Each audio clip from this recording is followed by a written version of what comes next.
On a wind-swept moor, where passion turns into obsession, love refuses to rest, even beyond the grave. Welcome to Wuthering Heights, the haunting masterpiece of Emily Brontë. This is not a love story meant to comfort you. Some loves do not heal, they echo. Wuthering Heights leaves us with a silence louder than words. Thank you for listening. Wuthering Heights by Emily Brontë. Chapter 1. 1801. I have just returned from a visit to my landlord, the solitary neighbour that I shall be troubled with. This is certainly a beautiful country. In all England I do not believe that I could have fixed on a situation so completely removed from the stir of society. A perfect misanthropist's heaven. And Mr. Heathcliff and I are such a suitable pair to divide the desolation between us. A capital fellow. He little imagined how my heart warmed towards him when I beheld his black eyes withdraw so suspiciously under their brows as I rode up, and when his fingers sheltered themselves with a jealous resolution still further in his waistcoat as I announced my name. "Mr. Heathcliff," I said. A nod was the answer. "Mr. Lockwood, your new tenant, sir. I do myself the honour of calling as soon as possible after my arrival, to express the hope that I have not inconvenienced you by my perseverance in soliciting the occupation of Thrushcross Grange. I heard yesterday you had had some thoughts—" "Thrushcross Grange is my own, sir," he interrupted, wincing. "I should not allow anyone to inconvenience me if I could hinder it. Walk in." The "walk in" was uttered with closed teeth, and expressed the sentiment, "go to the deuce." Even the gate over which he leant manifested no sympathizing movement to the words, and I think that circumstance determined me to accept the invitation. I felt interested in a man who seemed more exaggeratedly reserved than myself.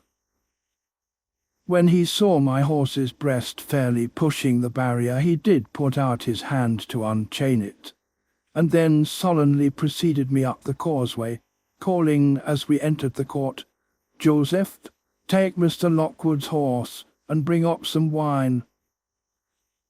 "Here we have the whole establishment of domestics, I suppose," was the reflection suggested by this compound order. "No wonder the grass grows up between the flags, and cattle are the only hedge cutters." Joseph was an elderly, nay, an old man, very old perhaps, though hale and sinewy.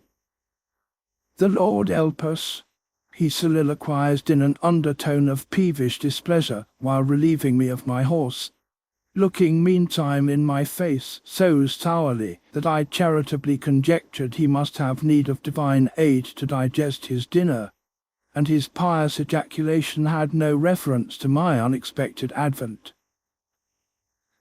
Wuthering Heights is the name of Mr. Heathcliff's dwelling, Wuthering being a significant provincial adjective, descriptive of the atmospheric tumult to which its station is exposed in stormy weather.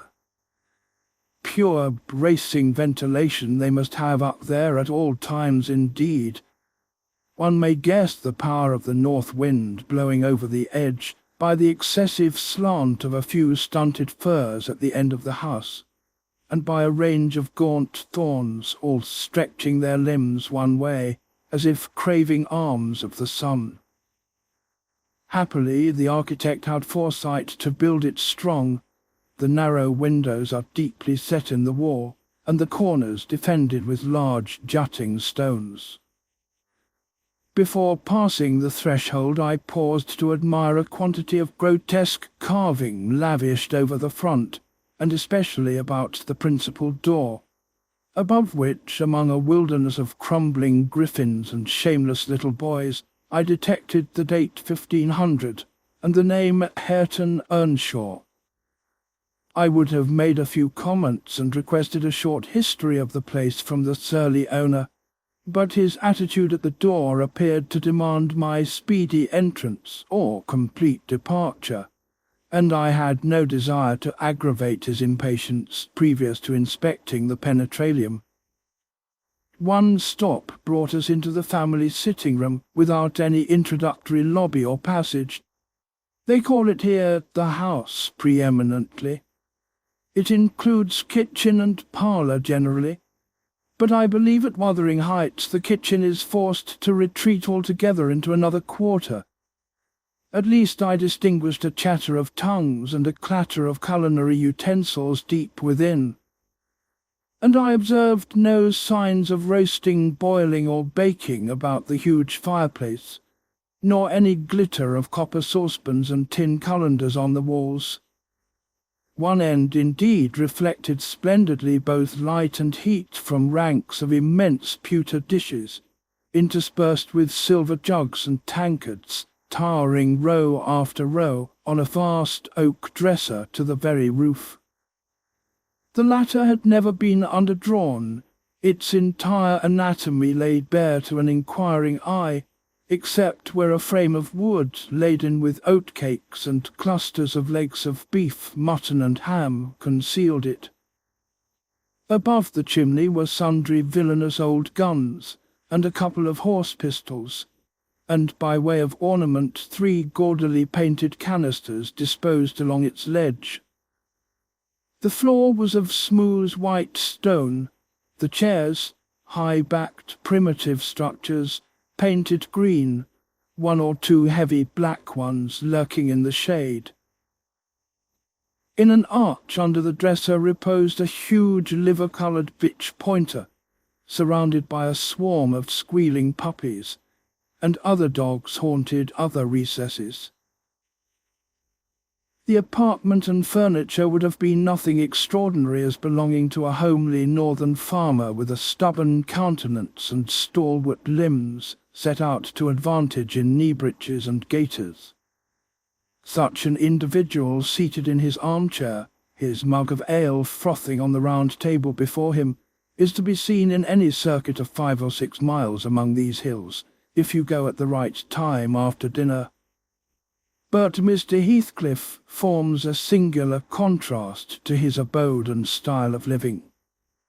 He is a dark-skinned gypsy in aspect, in dress and manners a gentleman, that is, as much a gentleman as many a country squire, rather slovenly perhaps, yet not looking amiss with his negligence, because he has an erect and handsome figure, and rather morose. Possibly some people might suspect him of a degree of underbred pride. I have a sympathetic chord within that tells me it is nothing of the sort. I know by instinct his reserve springs from an aversion to showy displays of feeling, to manifestations of mutual kindliness. He'll love and hate equally under cover, and esteem it a species of impertinence to be loved or hated again. No, I'm running on too fast. I bestow my own attributes over liberally on him. Mr. Heathcliff may have entirely dissimilar reasons for keeping his hand out of the way when he meets a would-be acquaintance to those which actuate me. Let me hope my constitution is almost peculiar. My dear mother used to say I should never have a comfortable home, and only last summer I proved myself perfectly unworthy of one. While enjoying a month of fine weather at the sea-coast, I was thrown into the company of a most fascinating creature, a real goddess in my eyes, as long as she took no notice of me. I never told my love vocally. Still, if looks have language, the merest idiot might have guessed I was over head and ears. She understood me at last and looked a return, the sweetest of all imaginable looks. And what did I do? I confess it with shame, shrunk icily into myself like a snail. At every glance retired colder and farther, till finally the poor innocent was led to doubt her own senses, and, overwhelmed with confusion at her supposed mistake, persuaded her mamma to decamp. By this curious turn of disposition I have gained the reputation of deliberate heartlessness, how undeserved I alone can appreciate.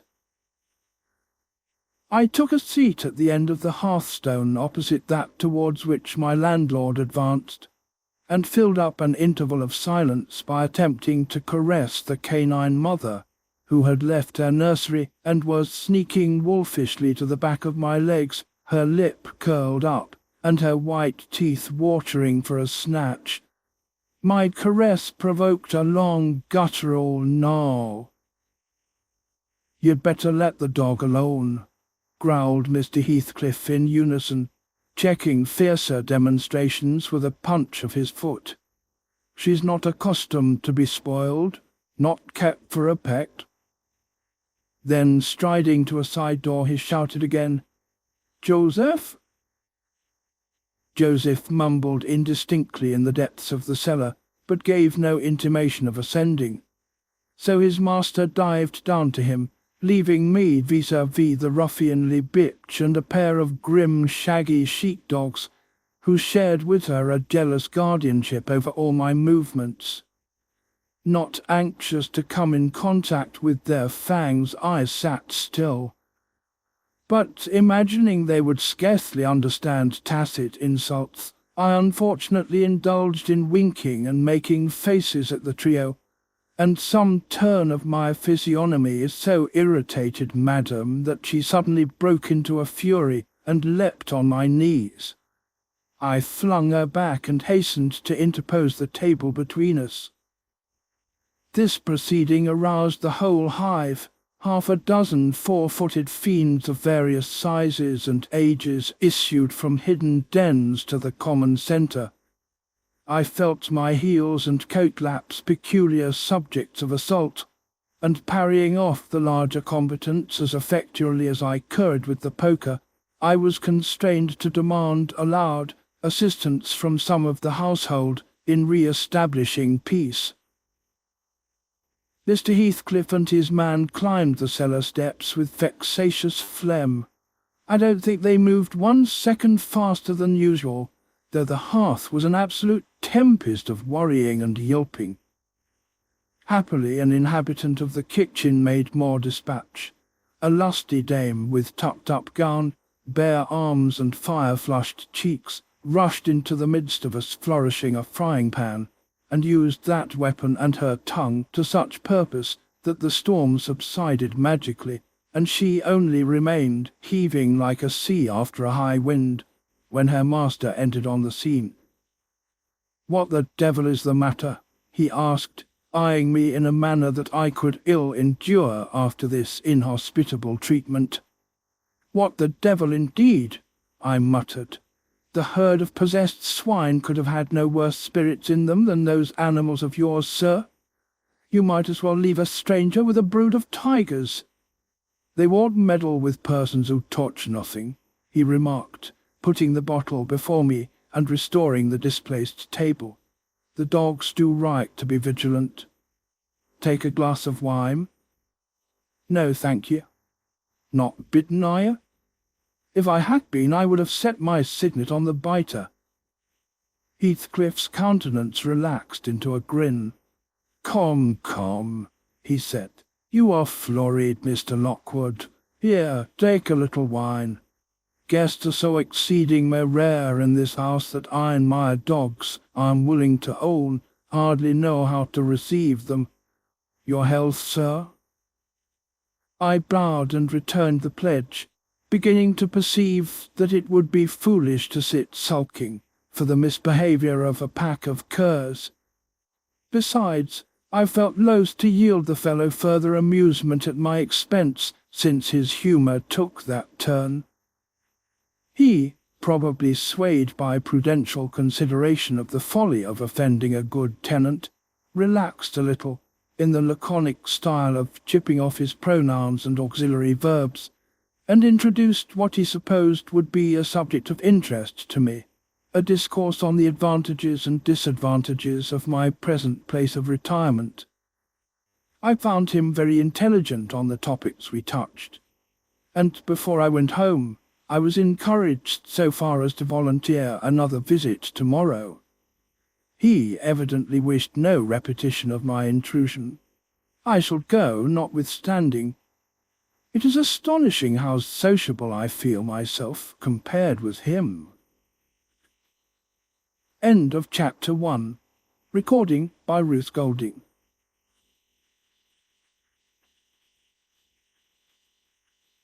Wuthering Heights by Emily Brontë. Chapter 2.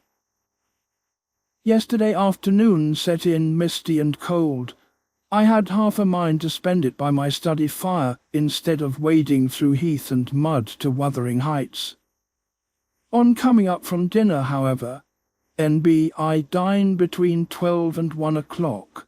The housekeeper, a matronly lady, taken as a fixture along with the house, could not or would not comprehend my request that I might be served at 5. On mounting the stairs with this lazy intention and stepping into the room, I saw a servant girl on her knees, surrounded by brushes and coal scuttles, and raising an infernal dust as she extinguished the flames with heaps of cinders. This spectacle drove me back immediately. I took my hat and, after a 4 miles walk, arrived at Heathcliff's garden gate just in time to escape the first feathery flakes of a snow shower. On that bleak hilltop the earth was hard with a black frost, and the air made me shiver through every limb. Being unable to remove the chain, I jumped over, and running up the flagged causeway, bordering with straggling gooseberry bushes, knocked vainly for admittance, till my knuckles tingled and the dogs howled. "Wretched inmates," I ejaculated mentally, "you deserve perpetual isolation from your species for your churlish inhospitality. At least I would not keep my doors barred in the daytime. I don't care, I will get in." So resolved, I grasped the latch and shook it vehemently. Vinegar-faced Joseph projected his head from a round window of the barn. "What are ye for?" he shouted. "The master's down in Fold. Go round by the end of Lathe if you want to speak to him." "Is there nobody inside to open the door?" I hallooed responsively. "There's nobbut Mrs, and she'll not open it on you muck your flesome dens till neat." "Why, cannot you tell her whom I am, Joseph?" "Nor me, I'll ha no end with it," muttered the head, vanishing. The snow began to drive thickly. I seized the handle to essay another trial, when a young man without coat and shouldering a pitchfork appeared in the yard behind. He hailed me to follow him, and after marching through a wash-house and a paved area containing a coal-shed, pump and pigeon-cot, we at length arrived in the huge, warm, cheerful apartment where I was formerly received. It glowed delightfully in the radiance of an immense fire compounded of coal, peat and wood, and near the table, laid for a plentiful evening meal, I was pleased to observe the Missus, an individual whose existence I had never previously suspected. I bowed and waited, thinking she would bid me take a seat. She looked at me, leaning back in her chair, and remained motionless and mute. "Rough weather," I remarked. "I'm afraid, Mrs. Heathcliff, the door must bear the consequence of your servants' leisure attendance. I had hard work to make them hear me." She never opened her mouth. I stared. She stared also. At any rate, she kept her eyes on me in a cool, regardless manner, exceedingly embarrassing and disagreeable. "Sit down," said the young man gruffly. "He'll be in soon." I obeyed, and hemmed and called the villain Juno, who deigned at this second interview to move the extreme tip of her tail in token of owning my acquaintance. "A beautiful animal," I commenced again. "Do you intend parting with the little ones, madam?" "They're not mine," said the amiable hostess, more repellingly than Heathcliff himself could have replied. "Ah, your favourites are among these?" I continued, turning to an obscure cushion full of something like cats. "A strange choice of favourites," she observed scornfully. Unluckily it was a heap of dead rabbits. I hemmed once more and drew closer to the hearth, repeating my comment on the wildness of the evening. "You should not have come out," she said, rising and reaching from the chimney-piece two of the painted canisters. Her position before was sheltered from the light. Now I had a distinct view of her whole figure and countenance.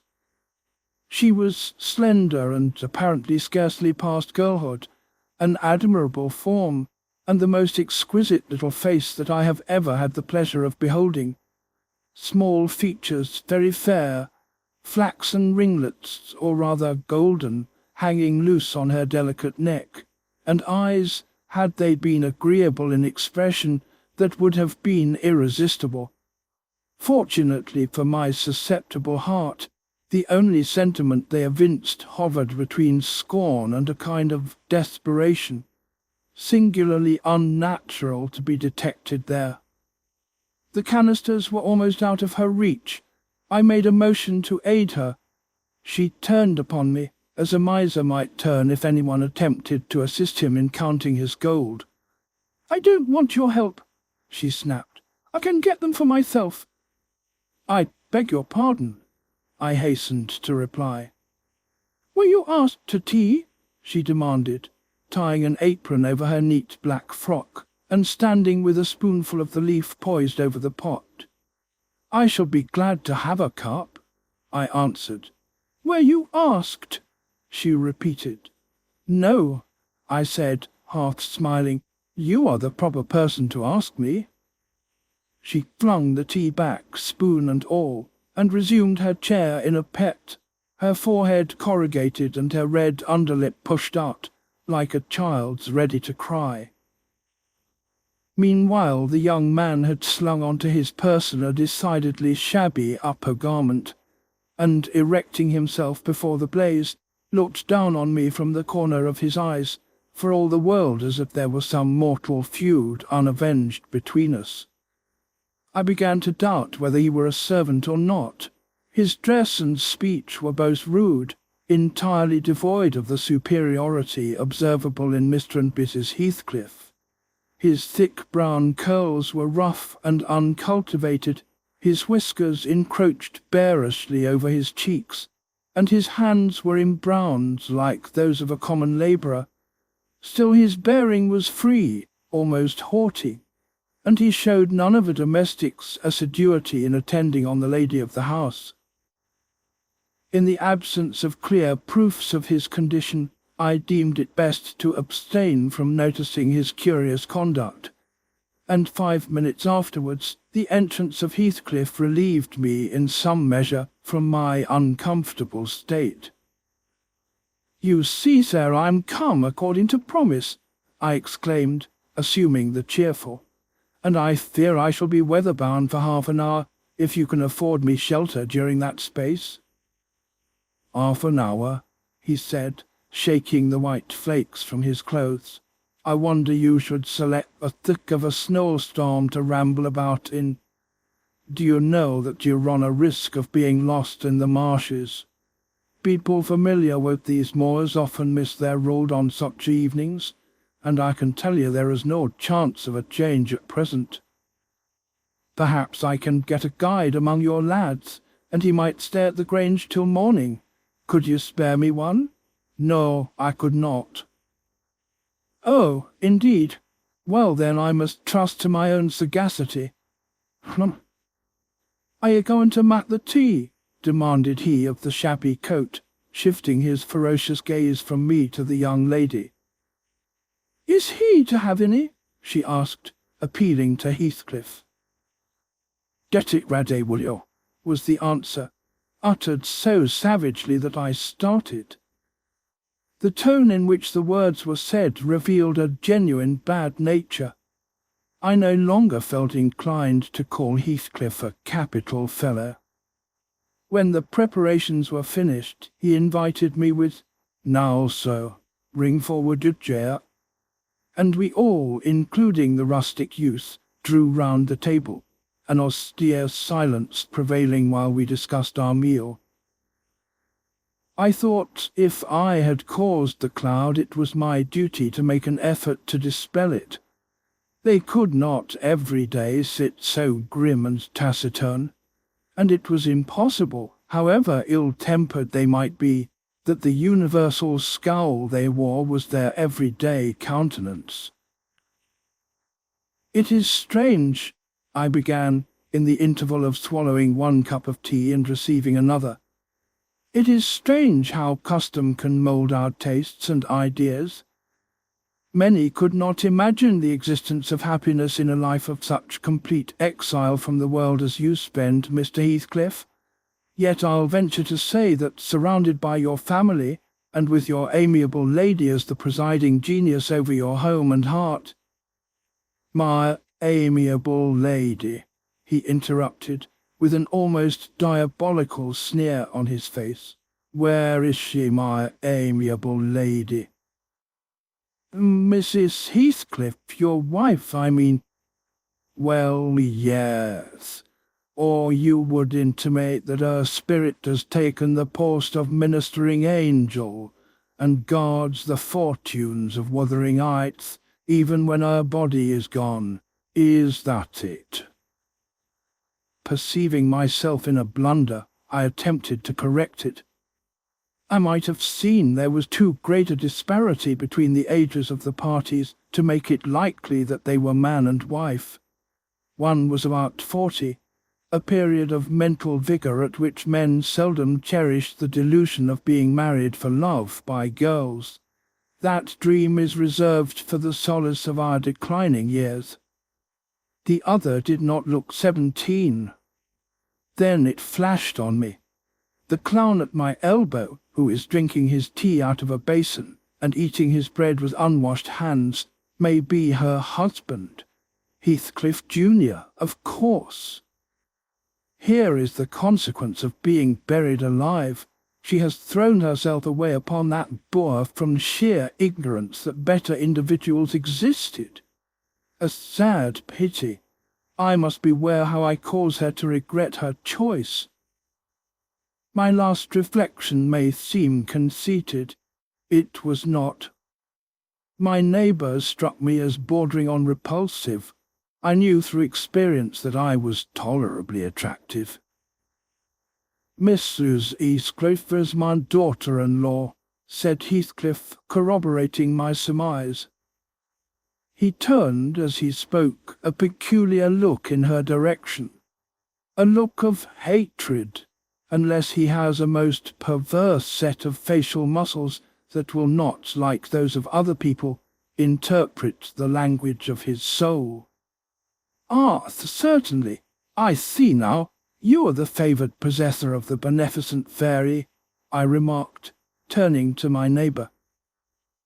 This was worse than before.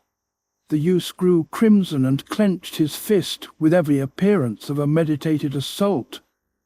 But he seemed to recollect himself presently, and smothered the storm in a brutal curse muttered on my behalf, which, however, I took care not to notice. "Unhappy in your conjectures, sir," observed my host. "We neither of us have the privilege of owning your good fairy. Our mate is dead. I said she was my daughter-in-law, therefore she must have married my son." "And this young man is—" "Not my son, assuredly." Heathcliff smiled again, as if it were rather too bold a jest to attribute the paternity of that bear to him. "My name is Catherine Earnshaw. growled the other, and I'd counsel you to respect it. I've shown no disrespect, was my reply, laughing internally at the dignity with which he announced himself. He fixed his eye on me longer than I cared to return the stare, for fear I might be tempted either to box his ears or render my hilarity audible. I began to feel unmistakably out of place in that pleasant family circle.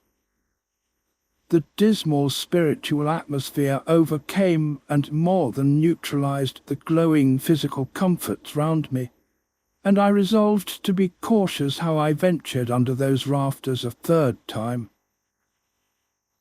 The business of eating being concluded, and no one uttering a word of sociable conversation, I approached a window to examine the weather. A sorrowful sight I saw. Dark night coming down prematurely, and sky and hills mingled in one bitter whirl of wind and suffocating snow. I don't think it possible for me to get home now without a guide, I could not help exclaiming. The roads will be buried already, and if they were bare I could scarcely distinguish a foot in advance.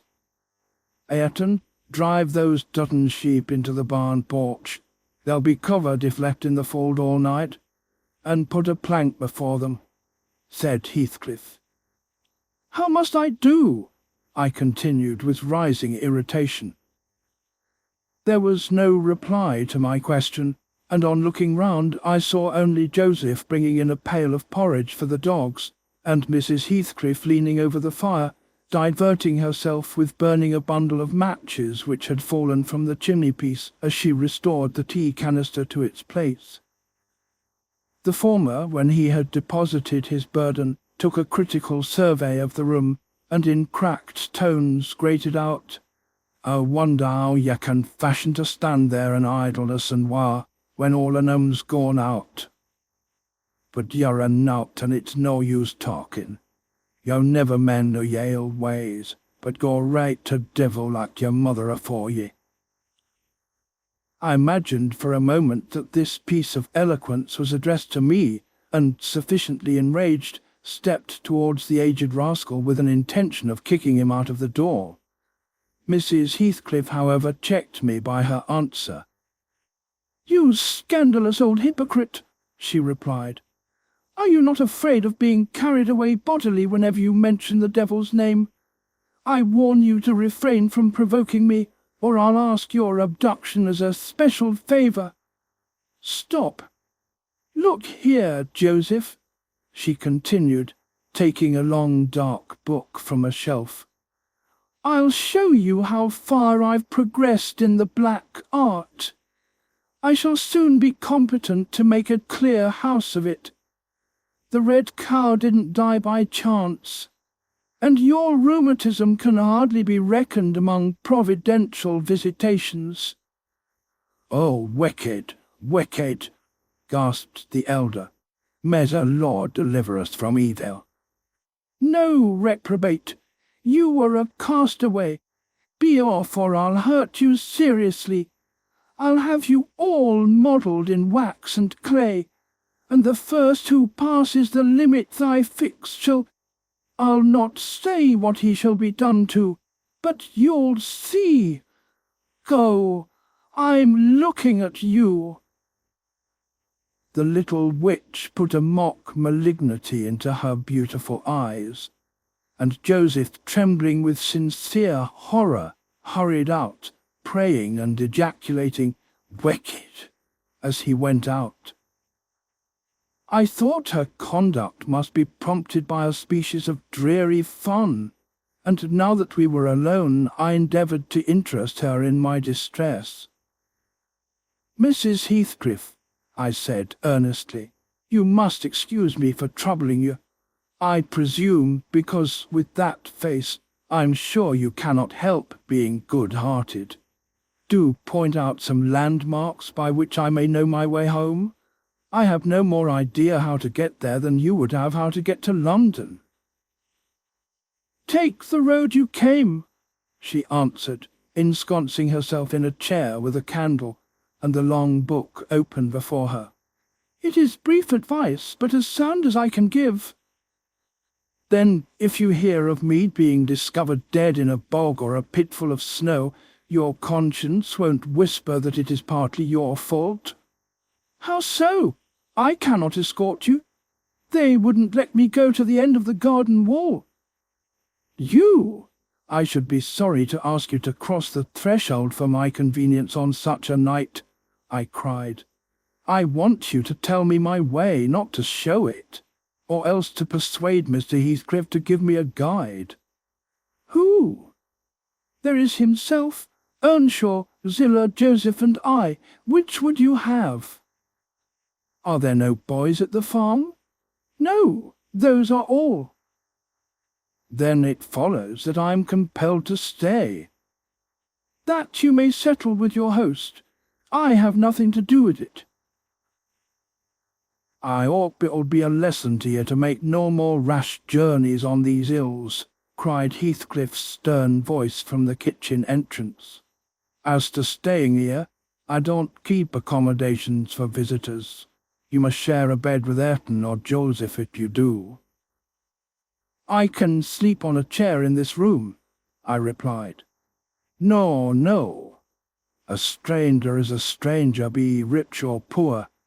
It will not suit me to permit anyone the range of the place while I am off guard, said the unmannerly wretch. With this insult my patience was at an end. I uttered an expression of disgust and pushed past him into the yard, running against Earnshaw in my haste. It was so dark that I could not see the means of exit, and as I wandered round I heard another specimen of their civil behaviour amongst each other. At first the young man appeared about to befriend me. "I'll go with him as far as the park," he said. "You'll go with him to how?" exclaimed his master, or whatever relation he bore. "And always to look after the horses, eh?" "A man's life is of more consequence than one evening's neglect of the horses. Somebody must go," murmured Mrs. Heathcliff, more kindly than I expected. "Not at your command," retorted Hareton. "If you set store on him, you'd better be quiet."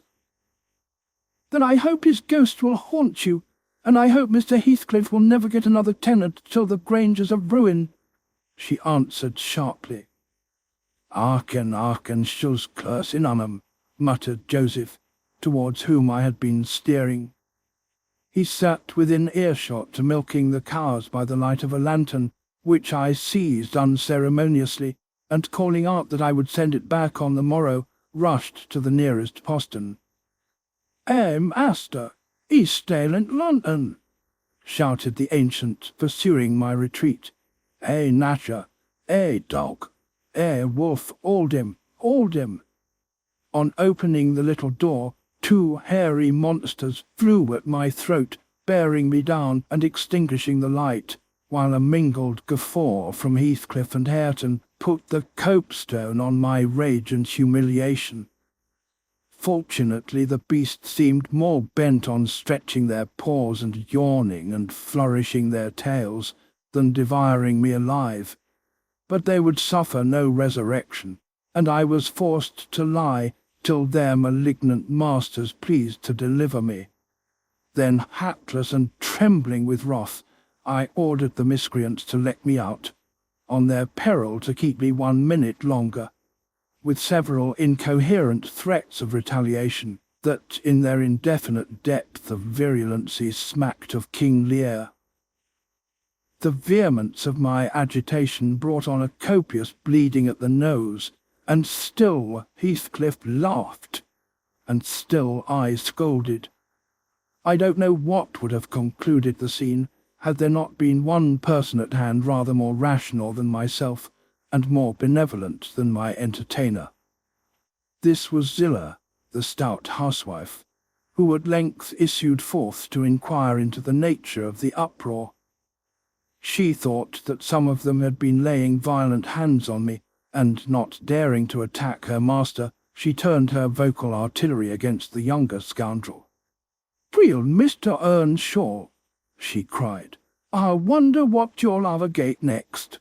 Are we going to murder folk on our very doorstones? I see this house will never do for me. Look at the poor lad. He's fair choking. Wish, you mun go on so. Come in and I'll cure that. Then, hold you still." With these words, she suddenly splashed a pint of icy water down my neck and pulled me into the kitchen. Mr. Heathcliff followed, his accidental merriment expiring quickly in his habitual moroseness. I was sick exceedingly, and dizzy and faint, and thus compelled perforce to accept lodgings under his roof. He told Zillah to give me a glass of brandy, and then passed on to the inner room, while she condoled with me on my sorry predicament, and having obeyed his orders, whereby I was somewhat revived, ushered me to bed. End of Chapter 2. Recording by Ruth Golding.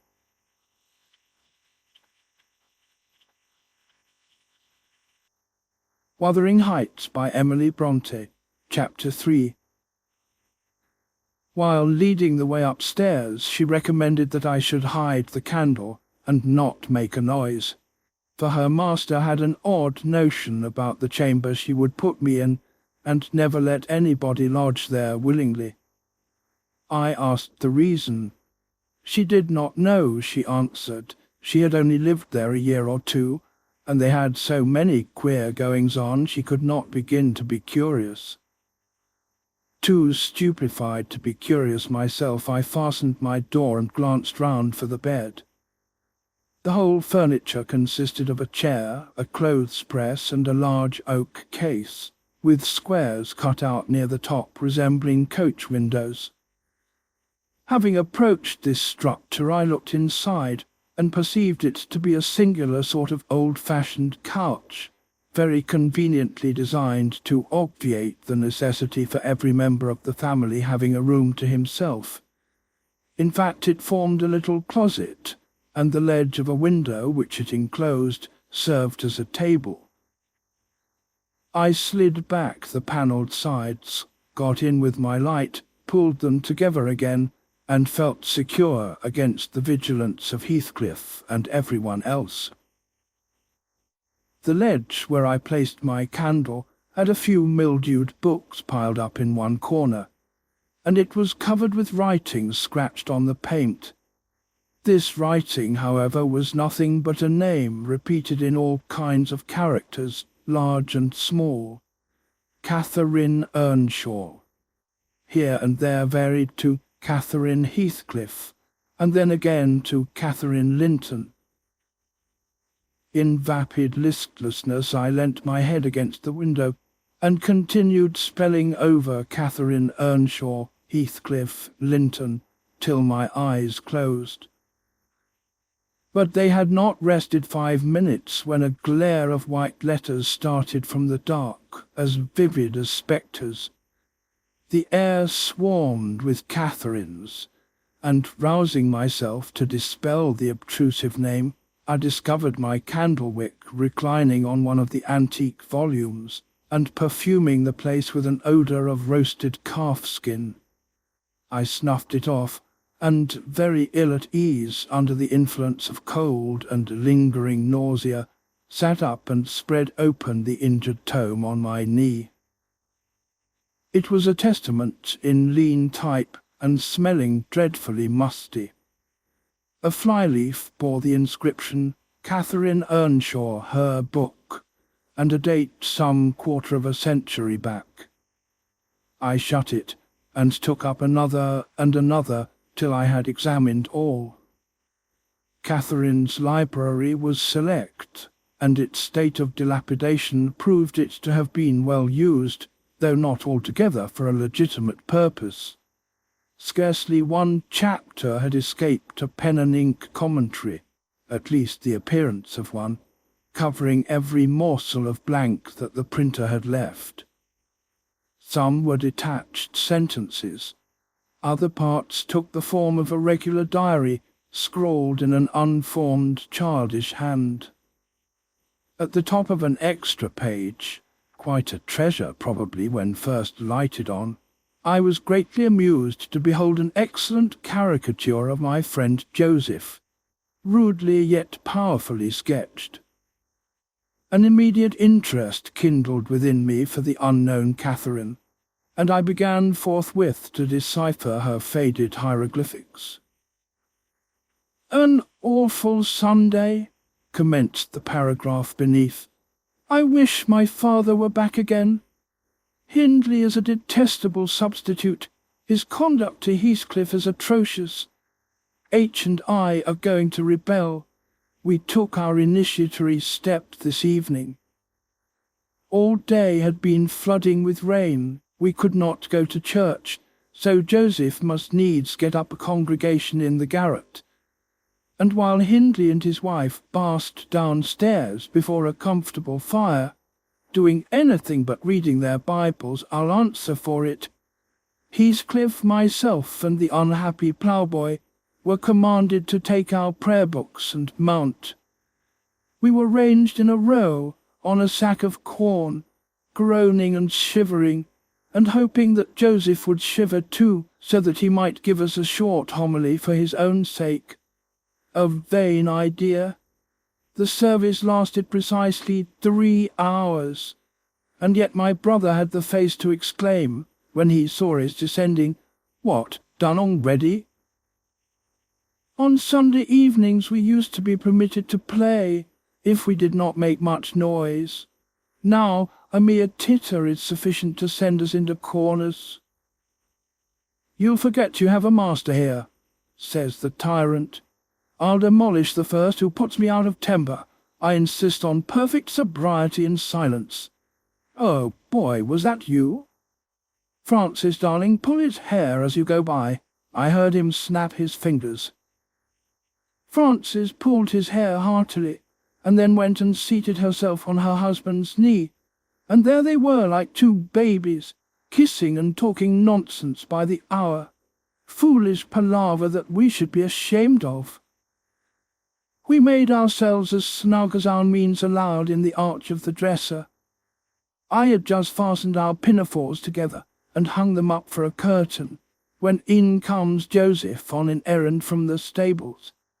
He tears down my handiwork, boxes my ears, and croaks, "To Master Nobbut just buried and Sabbath not odd, and sounded a gospel still ye lux, and ye darby laking. Shame on ye, sit ye down, ill childer. There's good books enough if you'll read 'em. Sit ye down and think ye yes souls." Saying this, he compelled us so to square our positions that we might receive from the far-off fire a dull ray to show us the text of the lumber he thrust upon us. I could not bear the employment. I took my dingy volume by the scroop and hurled it into the dog-kennel, vowing I hated a good book. Heathcliff kicked his to the same place. Then there was a hubbub. "Master Hindley," shouted our chaplain, "Master come either. Miss Cathy's riven the back off the helmet of salvation. On Heathcliff's paused his tit and took first part of Broadway to destruction. It's there flaresome that you let 'em go on this gate. The old man would have laced 'em properly, but he's gone." Hindley hurried up from his paradise on the hearth, and seizing one of us by the collar and the other by the arm, hurled both into the back kitchen, where, Joseph asseverated, old Nick would fetch us as sure as we were living. And so comforted, we each sought a separate nook to await his advent.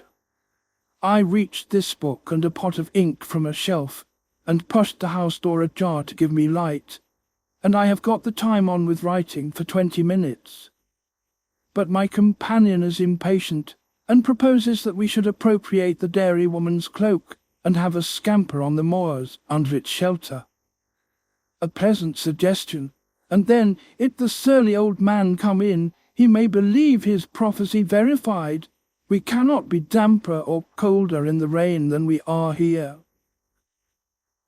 I suppose Catherine fulfilled her project, for the next sentence took up another subject. She waxed lachrymose. "How little did I dream that Hindley would ever make me cry so," she wrote. "My head aches till I cannot keep it on the pillow, and still I can't give over. Poor Heathcliff!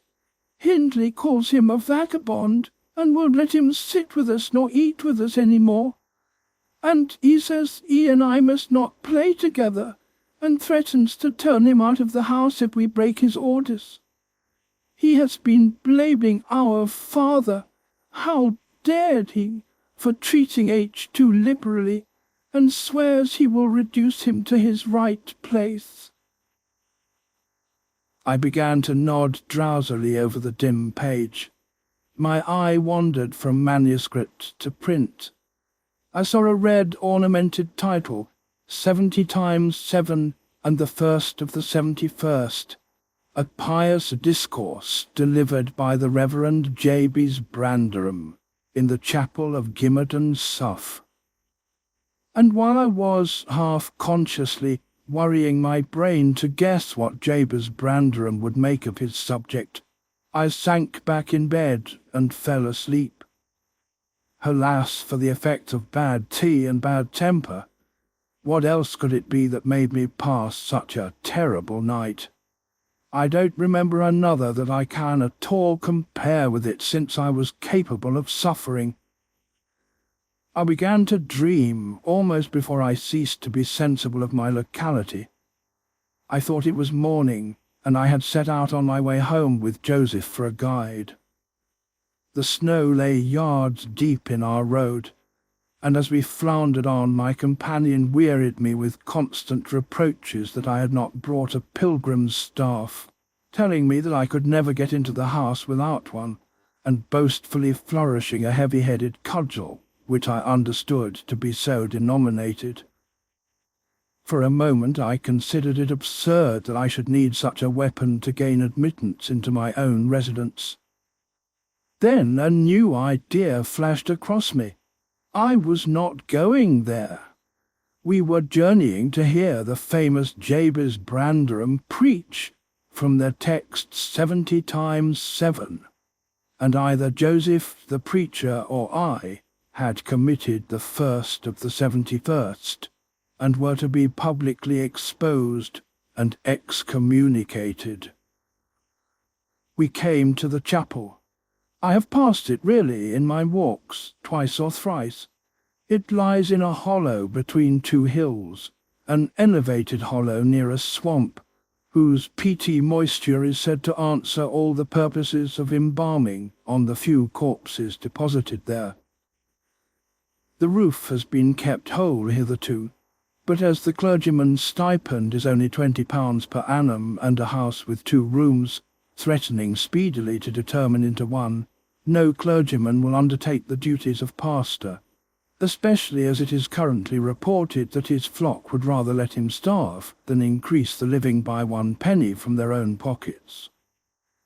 However, in my dream, Jabez had a full and attentive congregation, and he preached, good God, what a sermon! Divided into 490 parts, each fully equal to an ordinary address from the pulpit, and each discussing a separate sin. Where he searched for them I cannot tell. He had his private manner of interpreting the phrase, and it seemed necessary the brothers should sin different sins on every occasion. They were of the most curious character, odd transgressions that I never imagined previously. Oh, how weary I grow! How I writhed and yawned and nodded and revived! How I pinched and pricked myself, and rubbed my eyes, and stood up and sat down again, and nudged Joseph to inform me if he would ever have done. I was condemned to hear all out. Finally, he reached the first of the 71st. At that crisis, a sudden inspiration descended on me. I was moved to rise and denounce Jabez Branderham as the sinner of the sin that no Christian need pardon. "Sir," I exclaimed, "sitting here within these four walls at one stretch, I have endured and forgiven the 490 heads of your discourse. 70 times 7 times have I plucked up my hat and been about to depart. 70 times 7 times have you preposterously forced me to resume my seat.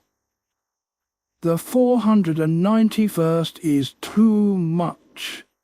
Fellow martyrs, have at him, drag him down and crush him to atoms, that the place which knows him may know him no more." "Thou art the man," cried Jabez, after a solemn pause, leaning over his cushion. 70 times 7 times didst thou gapingly contort thy visage. 70 times 7 did I take counsel with my soul. Lo, this is human weakness, this also may be absolved. The first of the 71st is come.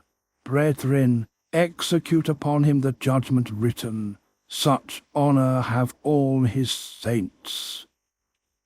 With that concluding word, the whole assembly, exalting their pilgrim staves, rushed round me in a body, and I, having no weapon to raise in self-defence, commenced grappling with Joseph, my nearest and most ferocious assailant, for his. In the confluence of the multitude several clubs crossed. Blows aimed at me fell on other sconces.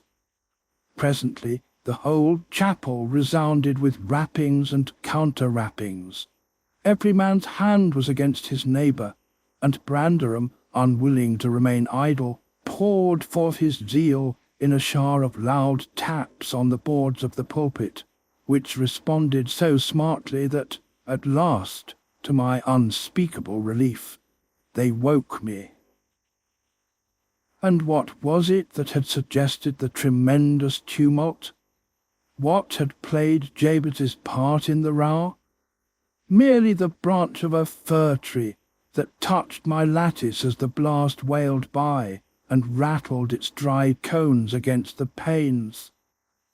I listened doubtingly an instant, detected the disturber, then turned and dozed, and dreamt again, if possible, still more disagreeably than before. This time I remembered I was lying in the oak closet, and I heard distinctly the gusty wind and the driving of the snow. I heard also the fir bough repeat its teasing sound, and ascribed it to the right cause. But it annoyed me so much that I resolved to silence it if possible. And, I thought, I rose and endeavoured to unhasp the casement. The hook was soldered into the staple, a circumstance observed by me when awake, but forgotten. "I must stop it nevertheless," I muttered, knocking my knuckles through the glass and stretching an arm out to seize the importunate branch. Instead of which, my fingers closed on the fingers of a little ice-cold hand. The intense horror of nightmare came over me. I tried to draw back my arm, but the hand clung to it, and a most melancholy voice sobbed, "Leslie, Leslie." "Who are you?" I asked, struggling meanwhile to disengage myself. "Catherine Linton," it replied shiveringly. Why did I think of Linton? I had read Earnshaw 20 times for Linton. "Oh, come home, or else I will." As it spoke, I discerned obscurely a child's face looking through the window. Terror made me cruel, and finding it useless to attempt shaking the creature off, I pulled its wrist onto the broken pane and rubbed it to and fro till the blood ran down and soaked the bedclothes. Still it wailed, "Leslie," and maintained its tenacious grip, almost maddening me with fear. "How can I said at length. "Let me go if you want me to let you in." The fingers relaxed. I snatched mine through the hole, hurriedly piled the books up in a pyramid against it, and stopped my ears to exclude the lamentable prayer. I seemed to keep them closed above a quarter of an hour, yet the instant I listened again, there was the doleful cry moaning on. "Begone!"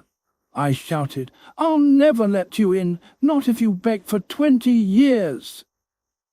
"Years, 20 years," mourned the voice.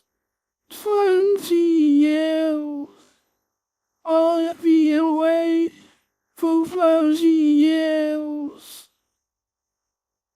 Thereat began a feeble scratching outside, and the pile of books moved as if thrust forward. I tried to jump up, but could not stir a limb, and so yelled aloud in a frenzy of fright. To my confusion, I discovered the yell was not ideal. Hasty footsteps approached my chamber door. Somebody pushed it open with a vigorous hand, and a light glimmered through the squares at the top of the bed. I sat, shuddering yet, and wiping the perspiration from my forehead. The intruder appeared to hesitate, and muttered to himself. At last he said in a half-whisper, plainly not expecting an answer, "Is anyone here?" I considered it best to confess my presence, for I knew Heathcliff's accents, and feared he might search further if I kept quiet. With this intention, I turned and opened the panels. I shall not soon forget the effect my action produced. Heathcliff stood near the entrance in his shirt and trousers, with a candle dripping over his fingers, and his face as white as the wall behind him. The first creak of the oak startled him like an electric shock. The light leapt from his hold to a distance of some feet, and his agitation was so extreme that he could hardly pick it up. "It is only your guest, sir," I called out, desirous to spare him the humiliation of exposing his cowardice further. "I had the misfortune to scream in my sleep, owing to a frightful nightmare. I'm sorry I disturbed you." "Oh, God confound you, Mr. Lockwood. I wish you were at the—" commenced my host, setting the candle on a chair, because he found it impossible to hold it steady. "And who showed you up into this room?" he continued, crushing his nails into his palms, and grinding his teeth to subdue the maxillary convulsions. "Who was it? I've a good mind to turn them out of the house this moment." "It was your servant Zillah," I replied, flinging myself onto the floor and rapidly resuming my garments. "I should not care if you did, Mr. Heathcliff. She richly deserves it. I suppose that she wanted to get another proof that the place was haunted at my expense, when it is, swarming with ghosts and goblins. You have reason in shutting it up, I assure you.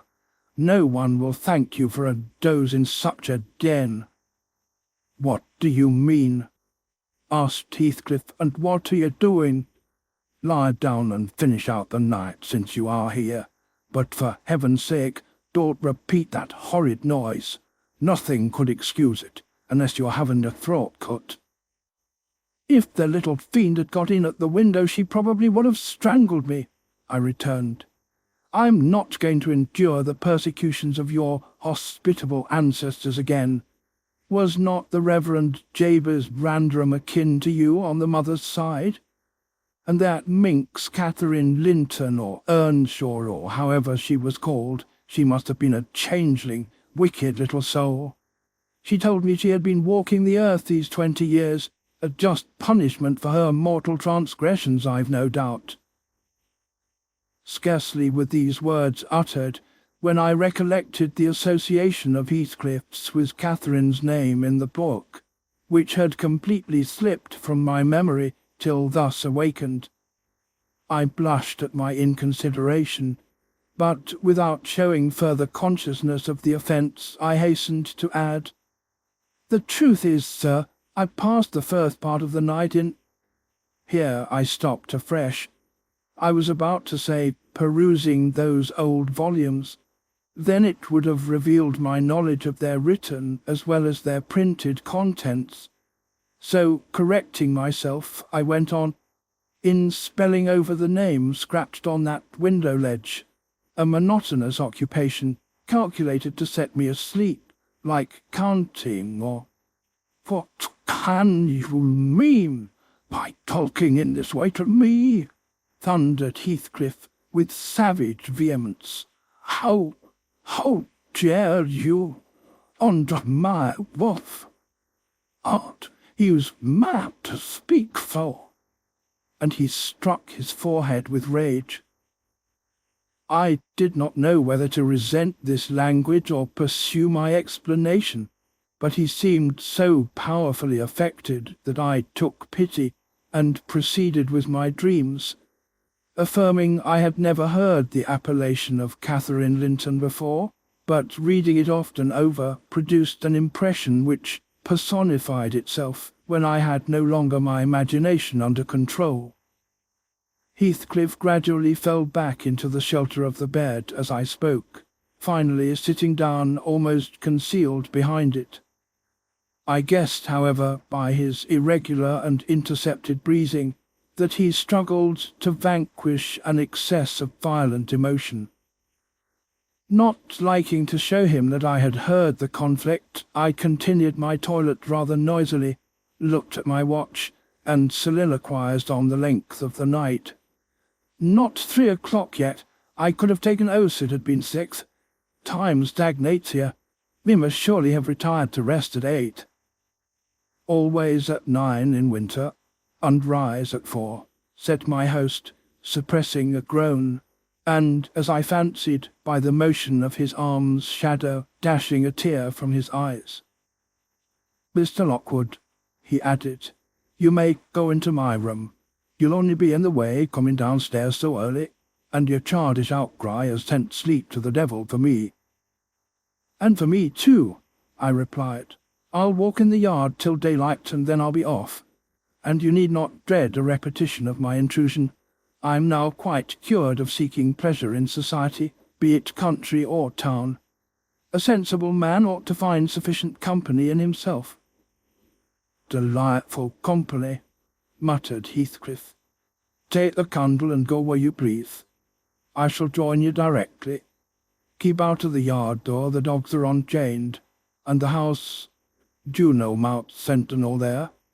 And ne'er you can only ramble about the steps and passages. But away with you. I'll come in 2 minutes." I obeyed so far as to quit the chamber, when, ignorant where the narrow lobbies led, I stood still, and was witness, involuntarily, to a piece of superstition on the part of my landlord, which belied oddly his apparent sense. He got on to the bed and wrenched open the lattice, bursting, as he pulled at it, into an uncontrollable passion of tears. "Come in, come in," he sobbed. "Catherine, do come. Oh, do, once more. Oh, my heart's darling, hear me this time, Catherine, at last." The spectre showed a spectre's ordinary caprice. It gave no sign of being, but the snow and wind whirled wildly through, even reaching my station and blowing out the light.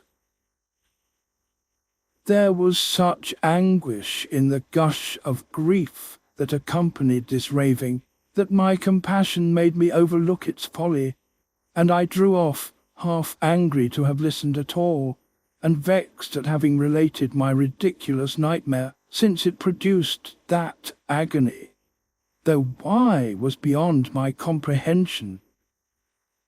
I descended cautiously to the lower regions, and landed in the back kitchen, where a gleam of fire raked compactly together, enabled me to rekindle my candle.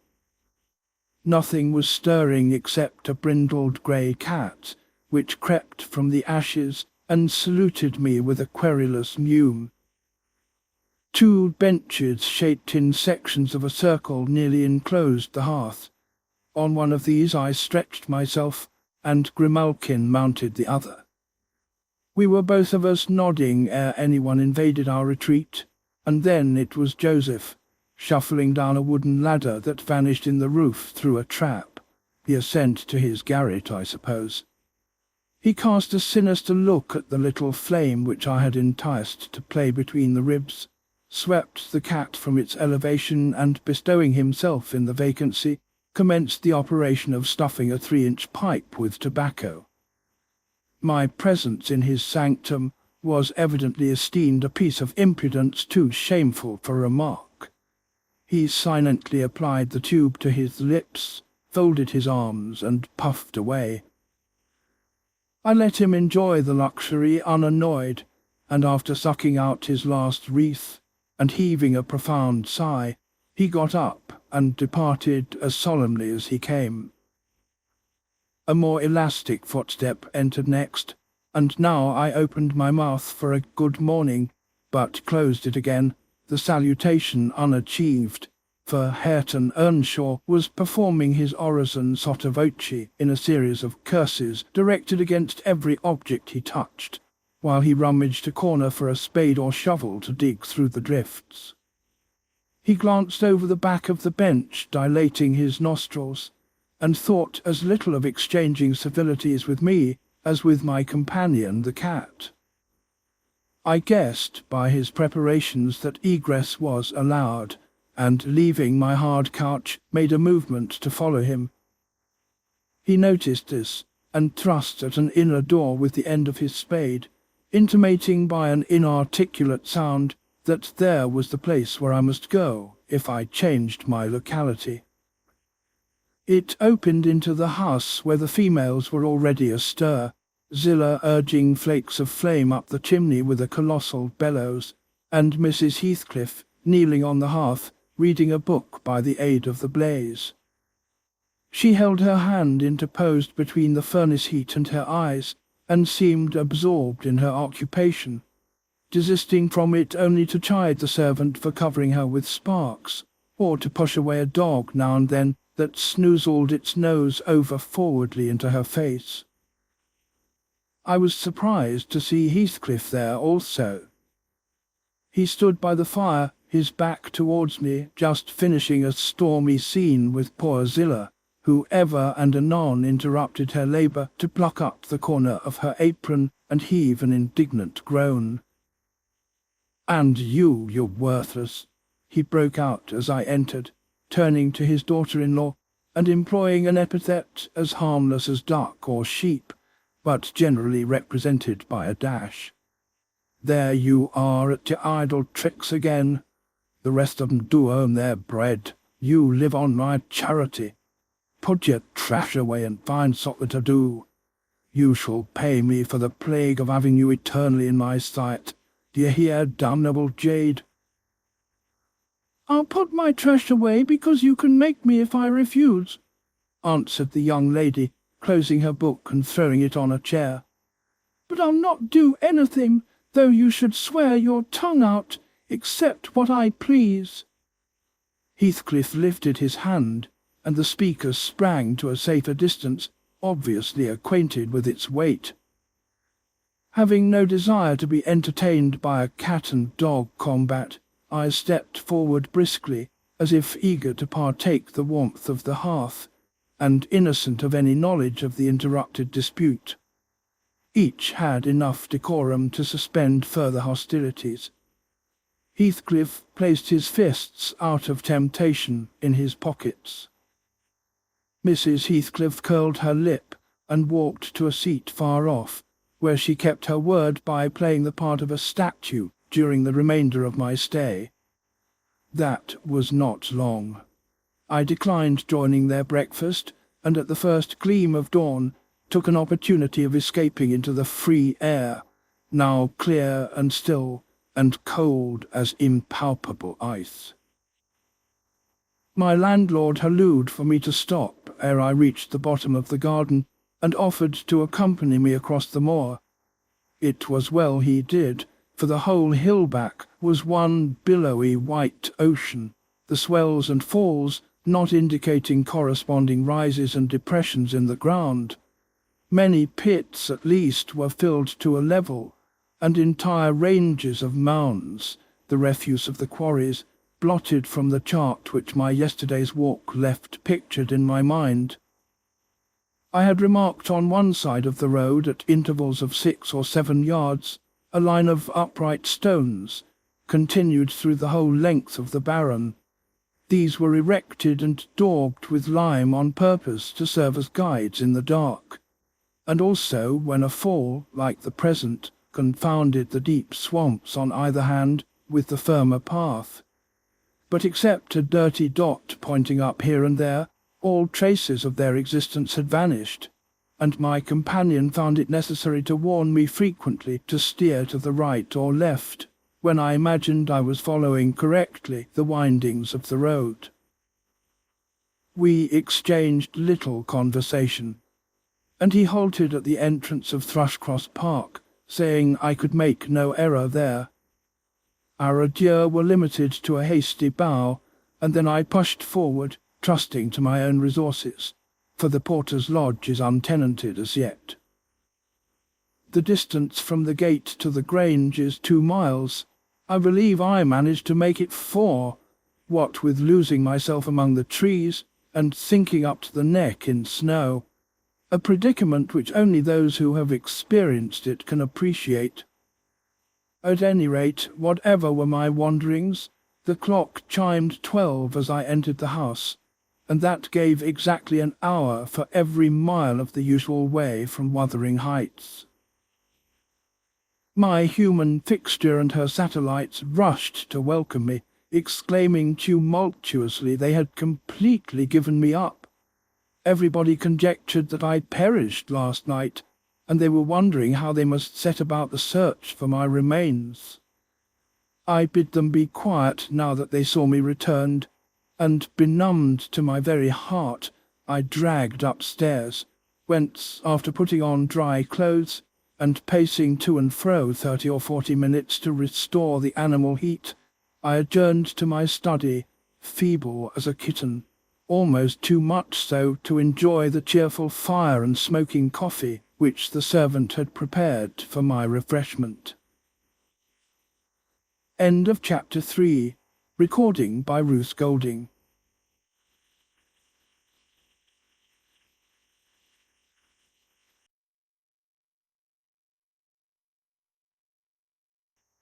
Wuthering Heights by Emily Brontë. Chapter 4. What vain weathercocks we are!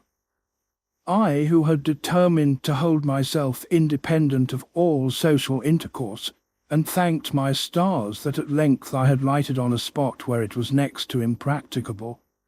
I, weak wretch, after maintaining till dusk a struggle with low spirits and solitude, was finally compelled to strike my colours, and under pretence of gaining information concerning the necessities of my establishment, I desired Mrs. Dean, when she brought in supper, to sit down while I ate it, hoping sincerely she would prove a regular gossip, and either rouse me to animation or lull me to sleep by her talk.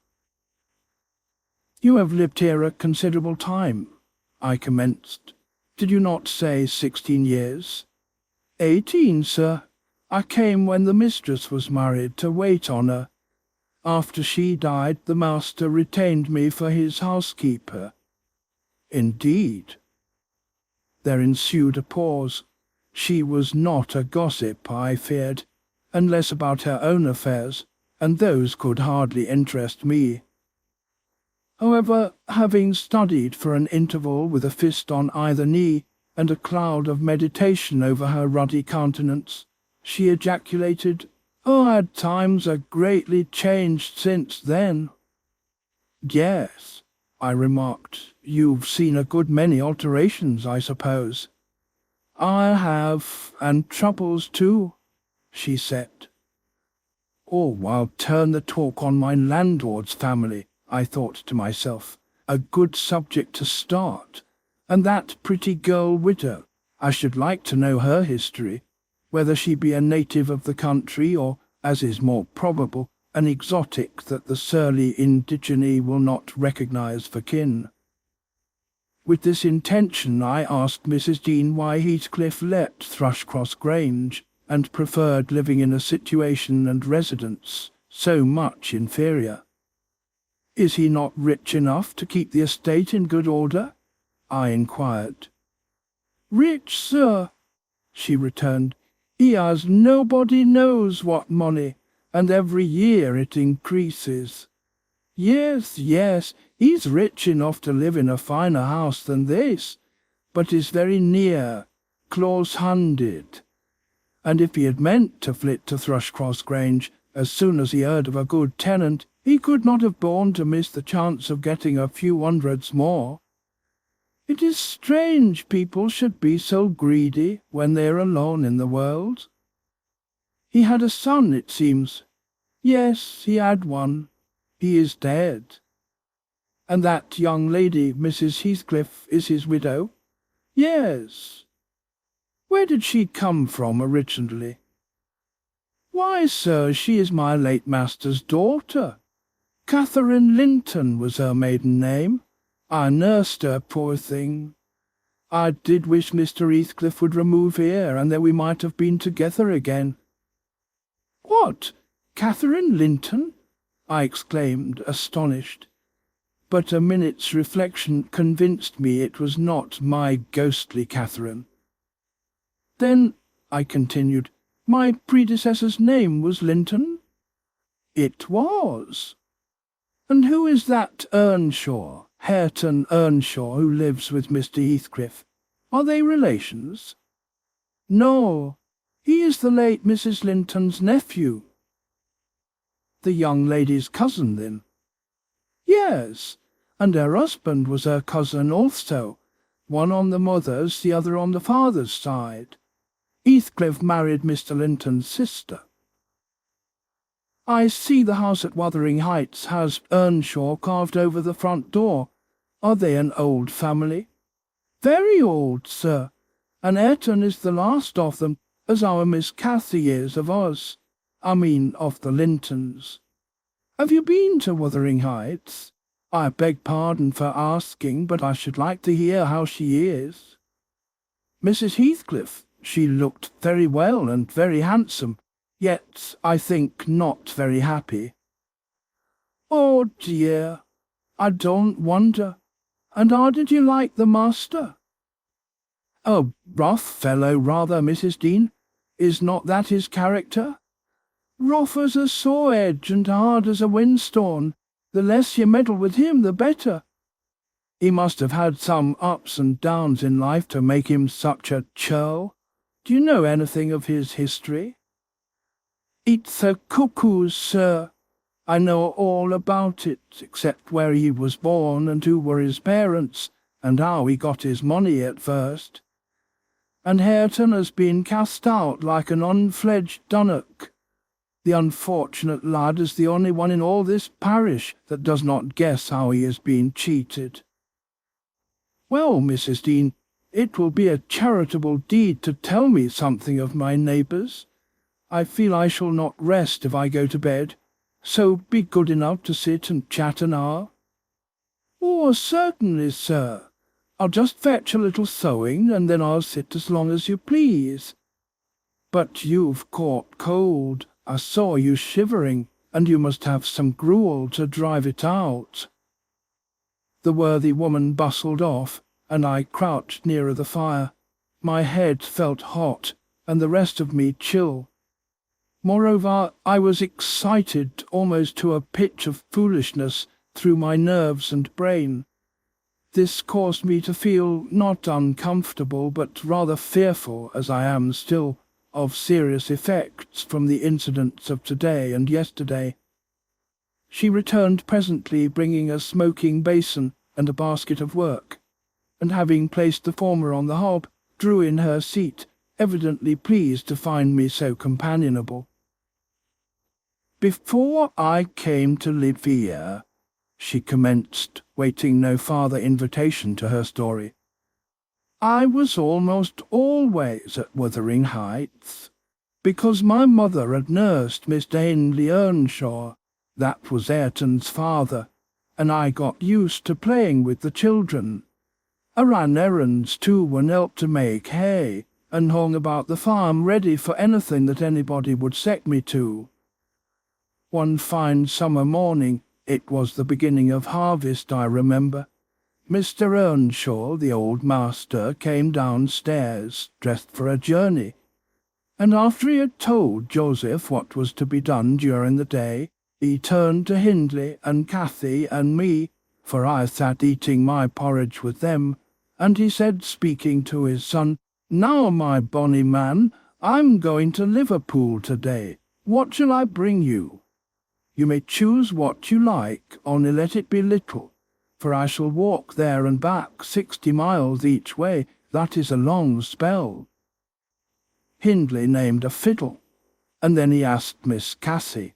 She was hardly 6 years old, but she could ride any horse in the stable, and she chose a whip. He did not forget me, for he had a kind heart, though he was rather severe sometimes. He promised to bring me a pocketful of apples and pears, and then he kissed his children, said good-bye, and set off. It seemed a long while to us all, the 3 days of his absence, and often did little Cathy ask when he would be home. Mrs. Earnshaw expected him by supper-time on the 3rd evening, and she put the meal off hour after hour. There were no signs of his coming, however, and at last the children got tired of running down to the gate to look. Then it grew dark. She would have had them to bed, but they begged sadly to be allowed to stay up. And just about 11 o'clock, the door latch was raised quietly, and in stepped the master. He threw himself into a chair, laughing and groaning, and bid them all stand off, for he was nearly killed. He would not have such another walk for the 3 kingdoms. And at the end of it to be flighted to death, he said, opening his greatcoat, which he held bundled up in his arms. "See here, wife, I was never so beaten with anything in my life, but you must e'en take it as a gift of God, though it's as dark almost as if it came from the devil." We crowded round, and over Miss Cathy's head I had a peep at a dirty, ragged, black-haired child. Big enough both to walk and talk. Indeed, its face looked older than Catherine's, yet when it was set on its feet, it only stared round and repeated over and over again some gibberish that nobody could understand. I was frightened, and Mrs. Earnshaw was ready to fling it out of doors. She did fly up, asking how he could fashion to bring that gypsy brat into the house when they had their own bairns to feed and fend for. What he meant to do with it, and whether he were mad. The master tried to explain the matter, but he was really half dead with fatigue, and all that I could make out amongst her scolding was a tale of his seeing it starving and houseless, and as good as dumb, in the streets of Liverpool, where he picked it up and inquired for its owner. Not a soul knew to whom it belonged, he said, and his money and time being both limited, he thought it better to take it home with him at once than run into vain expenses there, because he was determined he would not leave it as he found it. Well, the conclusion was that my mistress grumbled herself calm, and Mr. Earnshaw told me to wash it and give it clean things, and let it sleep with the children. Hindley and Cathy contented themselves with looking and listening till peace was restored. Then both began searching their father's pockets for the presents he had promised them. The former was a boy of 14, but when he drew out what had been a fiddle, crushed to morsels in the greatcoat, he blubbered aloud. and Cathy, when she learned the master had lost her whip in attending on the stranger, showed her humour by grinning and spitting at the stupid little thing, earning for her pains a sound blow from her father to teach her cleaner manners. They entirely refused to have it in bed with them or even in their room, and I had no more sense, so I put it on the landing of the stairs, hoping it might be gone on the morrow.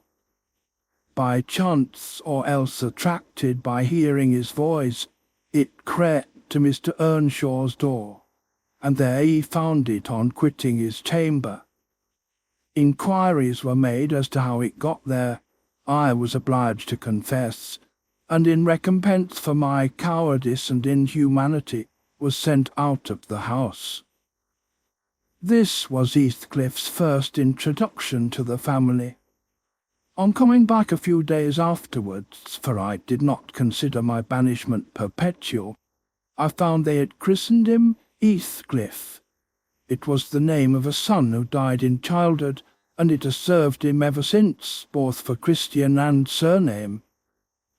Miss Cathy and he were now very thick, but Hindley hated him, and to say the truth I did the same, and we plagued and went on with him shamefully, for I wasn't reasonable enough to feel my injustice, and the mistress never put in a word on his behalf when she saw him wronged.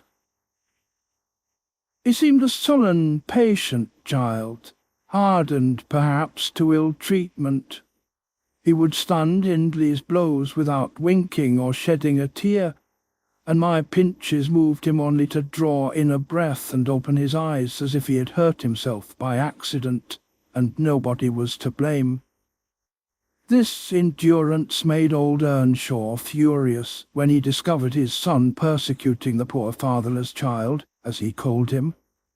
He talked to Heathcliff strangely, believing all he said. For that matter, he said precious little and generally the truth, and petting him up far above Cathy, who was too mischievous and wayward for a favourite. So from the very beginning he bred bad feeling in the house, and at Mrs. Earnshaw's death, which happened in less than 2 years after, the young master had learned to regard his father as an oppressor rather than a friend, and Heathcliff as a usurper of his parents' affections and his privileges, and he grew bitter with brooding over these injuries. I sympathized a while, but when the children fell ill of the measles and I had to tend them and take on me the cares of a woman at once, I changed my idea. Heathcliff was dangerously sick, and while he lay at the worst he would have me constantly by his pillow. I suppose he felt I did a good deal for him, and he hadn't wit to guess that I was compelled to do it. However, I will say this, he was the quietest child that ever nurse watched over. The difference between him and the others forced me to be less partial.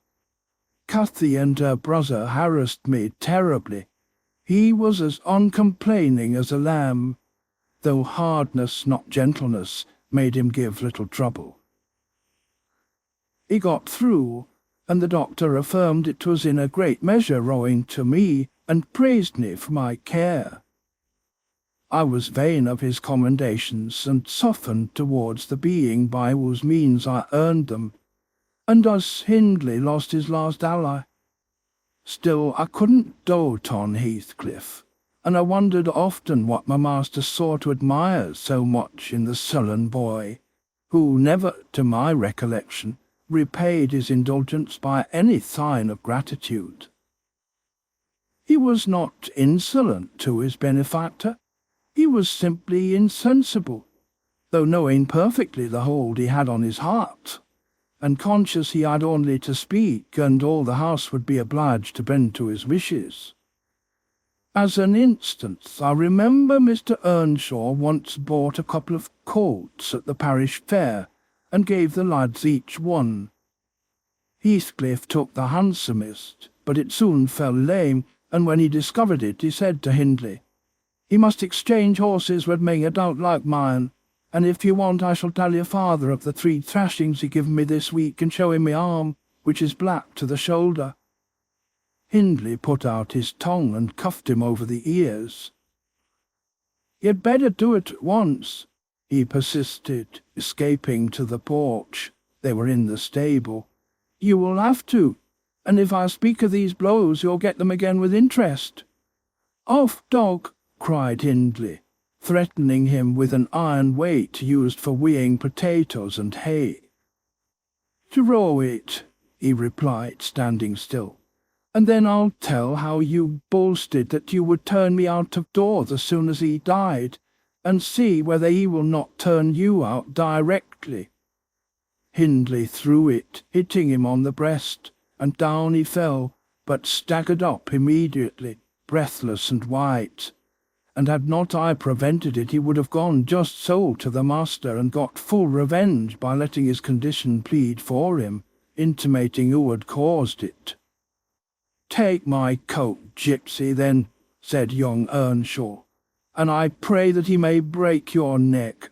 Take him and be damned, you beggarly interloper, and wheedle my father out of all he has, only afterwards show him what you are, imp of Satan. And take that, I hope you'll kick out your brains." Heathcliff had gone to loose the beast and shift it to his own stall. He was passing behind it when Hindley finished his speech by knocking him under its feet, and without stopping to examine whether his hopes were fulfilled, ran away as fast as he could. I was surprised to witness how coolly the child gathered himself up and went on with his intention, exchanging saddles and all, and then sitting down on a bundle of hay to overcome the qualm which the violent blow occasions before he entered the house. I persuaded him easily to let me lay the blame of his bruises on the horse. He minded little what tale was told, since he had what he wanted. He complained so seldom indeed of such stirs as these, that I really thought him not vindictive. I was deceived completely, as you will hear. End of chapter 4. Recording by Ruth Golding.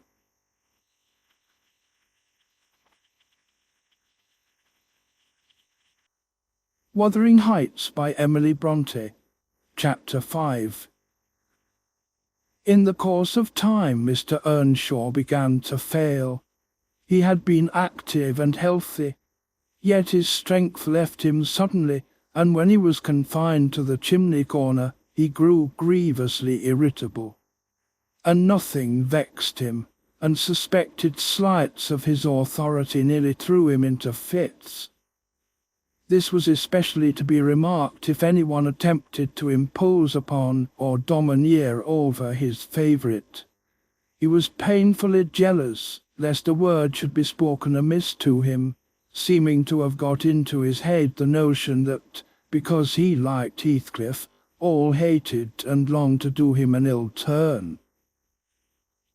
It was a disadvantage to the lad, for the kinder among us did not wish to fret the master, so we humoured his partiality, and that humouring was rich nourishment to the child's pride and black tempers.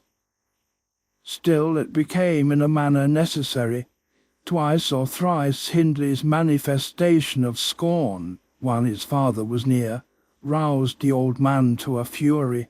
He seized his stick to strike him, and shook with rage that he could not do it. At last our curate, we had a curate then who made the living answer by teaching the little Lintons and Earnshaws, and farming his bit of land himself, advised that the young man should be sent to college. And Mr. Earnshaw agreed, though with a heavy spirit, for he said Hindley was naught and would never thrive as where he wandered. I hoped heartily we should have peace now. It hurt me to think the master should be made uncomfortable by his own good deed. I fancied the discontent of age and disease arose from his family disagreements, as he would have it that it did. Really, you know, sir, it was in his sinking frame. We might have got on tolerably notwithstanding but for two people, Miss Cathy and Joseph the servant. You saw him, I dare say, up yonder. He was, and is yet most likely, the wearisomest, self-righteous Pharisee that ever ransacked a Bible to rate the promises to himself and fling the curses to his neighbours. By his knack of sermonizing and pious discoursing, he contrived to make a great impression on Mr. Earnshaw. And the more feeble the master became, the more influence he gained. He was relentless in worrying him about his soul's concerns and about ruling his children rigidly.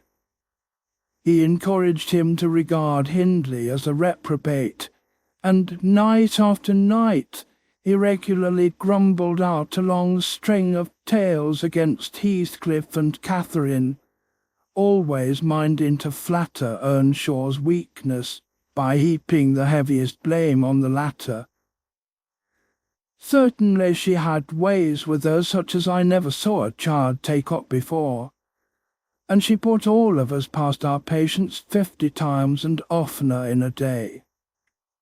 From the hour she came downstairs till the hour she went to bed, we had not a minute's security that she wouldn't be in mischief.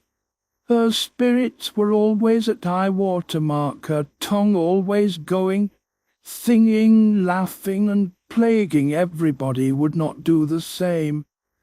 A wild, wicked slip she was, but she had the bonniest eye, the sweetest smile, and lightest foot in the parish. And after all, I believe she meant no harm. For when once she made you cry in good earnest, it seldom happened that she would not keep you company, and oblige you to be quiet that you might comfort her. She was much too fond of Heathcliff. The greatest punishment we could invent for her was to keep her separate from him. Yet she got chided more than any of us on his account. In play she liked exceedingly to act the little mistress, using her hands freely and commanding her companions. She did so to me, but I would not bear slapping and ordering, and so I let her know. Not Mr. Earnshaw did not understand jokes from his children. He had always been strict and grave with them, and Catherine, on her part, had no idea why her father should be crosser and less patient in his ailing condition than he was in his prime. His peevish reproofs wakened in her a naughty delight to provoke him. She was never so happy as when we were all scolding her at once, and she defying us with her bold, saucy look and her ready words, turning Joseph's religious curses into ridicule, baiting me, and doing just what her father hated most, showing how her pretended insolence, which he thought real, had more power over Heathcliff than his kindness, how the boy would do her bidding in anything, and his only when it suited his own inclination. After behaving as badly as possible all day, she sometimes came fondling to make it up at night. "Nay, Cathy," the old man would say, "I cannot love thee, thou'rt worse than thy brother. Go say thy prayers, child, and ask God's pardon. I doubt my mother and I must rue that we ever reared thee." That made her cry at first, and then, being repulsed continually, hardened her, and she laughed if I told her to say she was sorry for her faults and begged to be forgiven. But the hour came at last that ended Mr. Earnshaw's troubles on earth. He died quietly in his chair one October evening, seated by the fireside. A high wind blustered round the house and roared in the chimney. It sounded wild and stormy, Yet it was not cold, and we were all together. I, a little removed from the hearth, busy at my knitting, and Joseph reading his Bible near the table, for the servants generally sat in the house then after their work was done. Miss Cathy had been sick, and that made her still. She leant against her father's knee, and Heathcliff was lying on the floor with his head in her lap. I remember the master, before he fell into a doze, stroking her bonny hair. It pleased him rarely to see her gentle, and saying, "Why canst thou not always be a good lass, Cathy?" And she turned her face up to his and laughed and answered, "Why cannot you always be a good man, father?" But as soon as she saw him vexed again, she kissed his hand and said she would sing him to sleep. She began singing very low, till his fingers dropped from hers and his head sunk on his breast. Then I told her to hush and not stir, for fear she would wake him. We all kept as mute as mice a full half-hour, and should have done so longer, only Joseph, having finished his chapter, got up and said that he must rouse the master for prayers and bed. He stepped forward and called him by name, and touched his shoulder, but he would not move. So he took the candle and looked at him. I thought there was something wrong as he set down the light, and seizing the children each by an arm, whispered them to frame upstairs and make little din. They might pray alone that evening. He had somewhat to do. "I shall bid father good night first," said Catherine, putting her arms round his neck before we could hinder her. The poor thing discovered her loss directly. She screamed out, "Oh, he's dead! Heathcliff, he's dead!"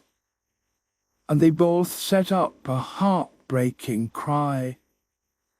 I joined my wail to theirs, loud and bitter, but Joseph asked what we could be thinking of to roar in that way over a saint in heaven. He told me to put on my cloak and run to Gimmerton for the doctor and the parson. I could not guess the use that either would be of then. However, I went, through wind and rain, and brought one, the doctor, back with me. The other said he would come in the morning. Leaving Joseph to explain matters, I ran to the children's room. Their door was ajar. I saw they had never lain down, though it was past midnight.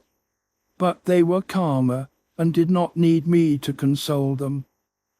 The little souls were comforting each other with better thoughts than I could have hit on. No parson in the world ever pictured heaven so beautifully as they did in their innocent talk. And while I sobbed and listened, I could not help wishing we were all there, safe together.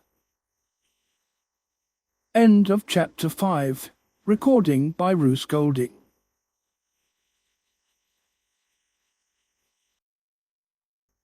Wuthering Heights by Emily Brontë. Chapter 6. Mr. Hindley came home to the funeral, and, a thing that amazed us and set the neighbours gossiping right and left, he brought a wife with him. What she was and where she was born he never informed us.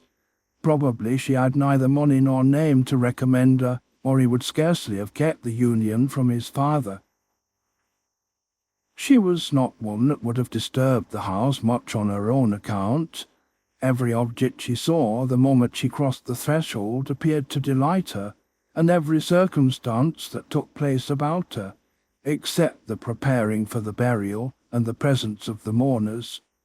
I thought she was half silly from her behaviour while that went on. She ran into her chamber and made me come with her, though I should have been dressing the children. And there she sat, shivering and clasping her hands and asking repeatedly, "Are they gone yet?"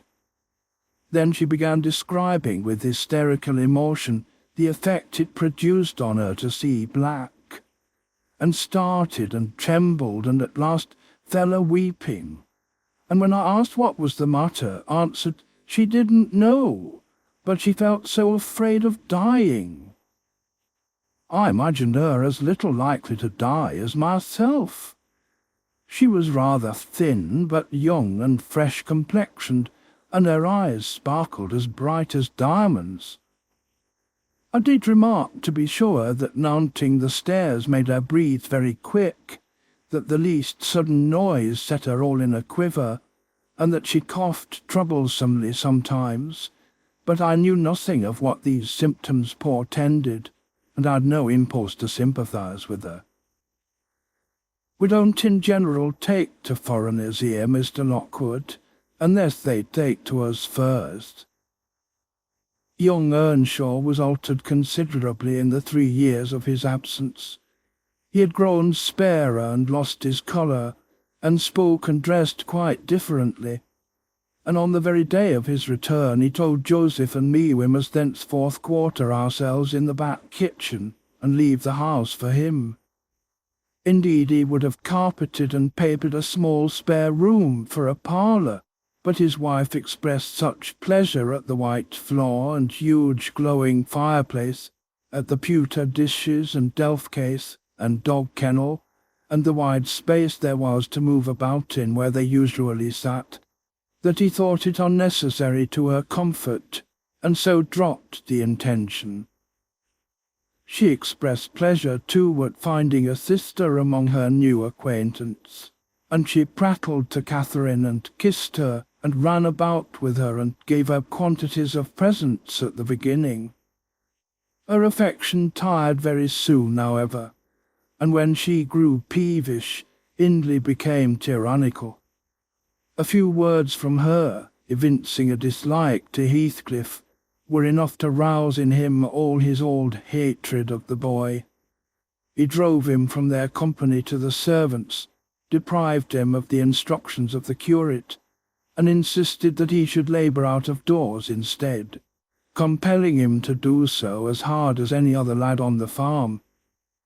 Heathcliff bore his degradation pretty well at first, because Cathy taught him what she learned, and worked or played with him in the fields. They both promised fair to grow up as rude as savages, the young master being entirely negligent how they behaved and what they did, so they kept clear of him.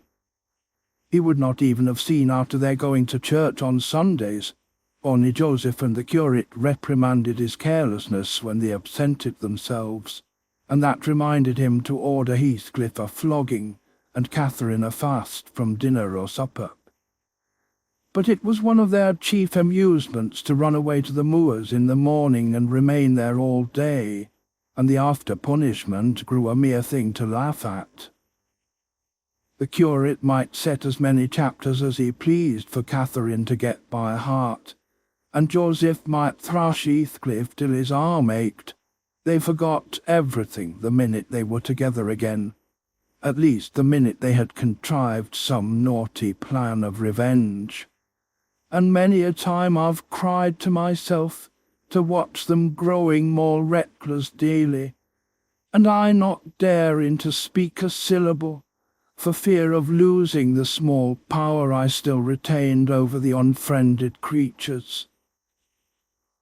One Sunday evening it chanced that they were banished from the sitting-room for making a noise, or a light offence of the kind, and when I went to call them to supper I could discover them nowhere. We searched the house above and below, and the yard and stables. They were invisible, and at last Hindley, in a passion, told us to bolt the doors, and swore nobody should let them in that night.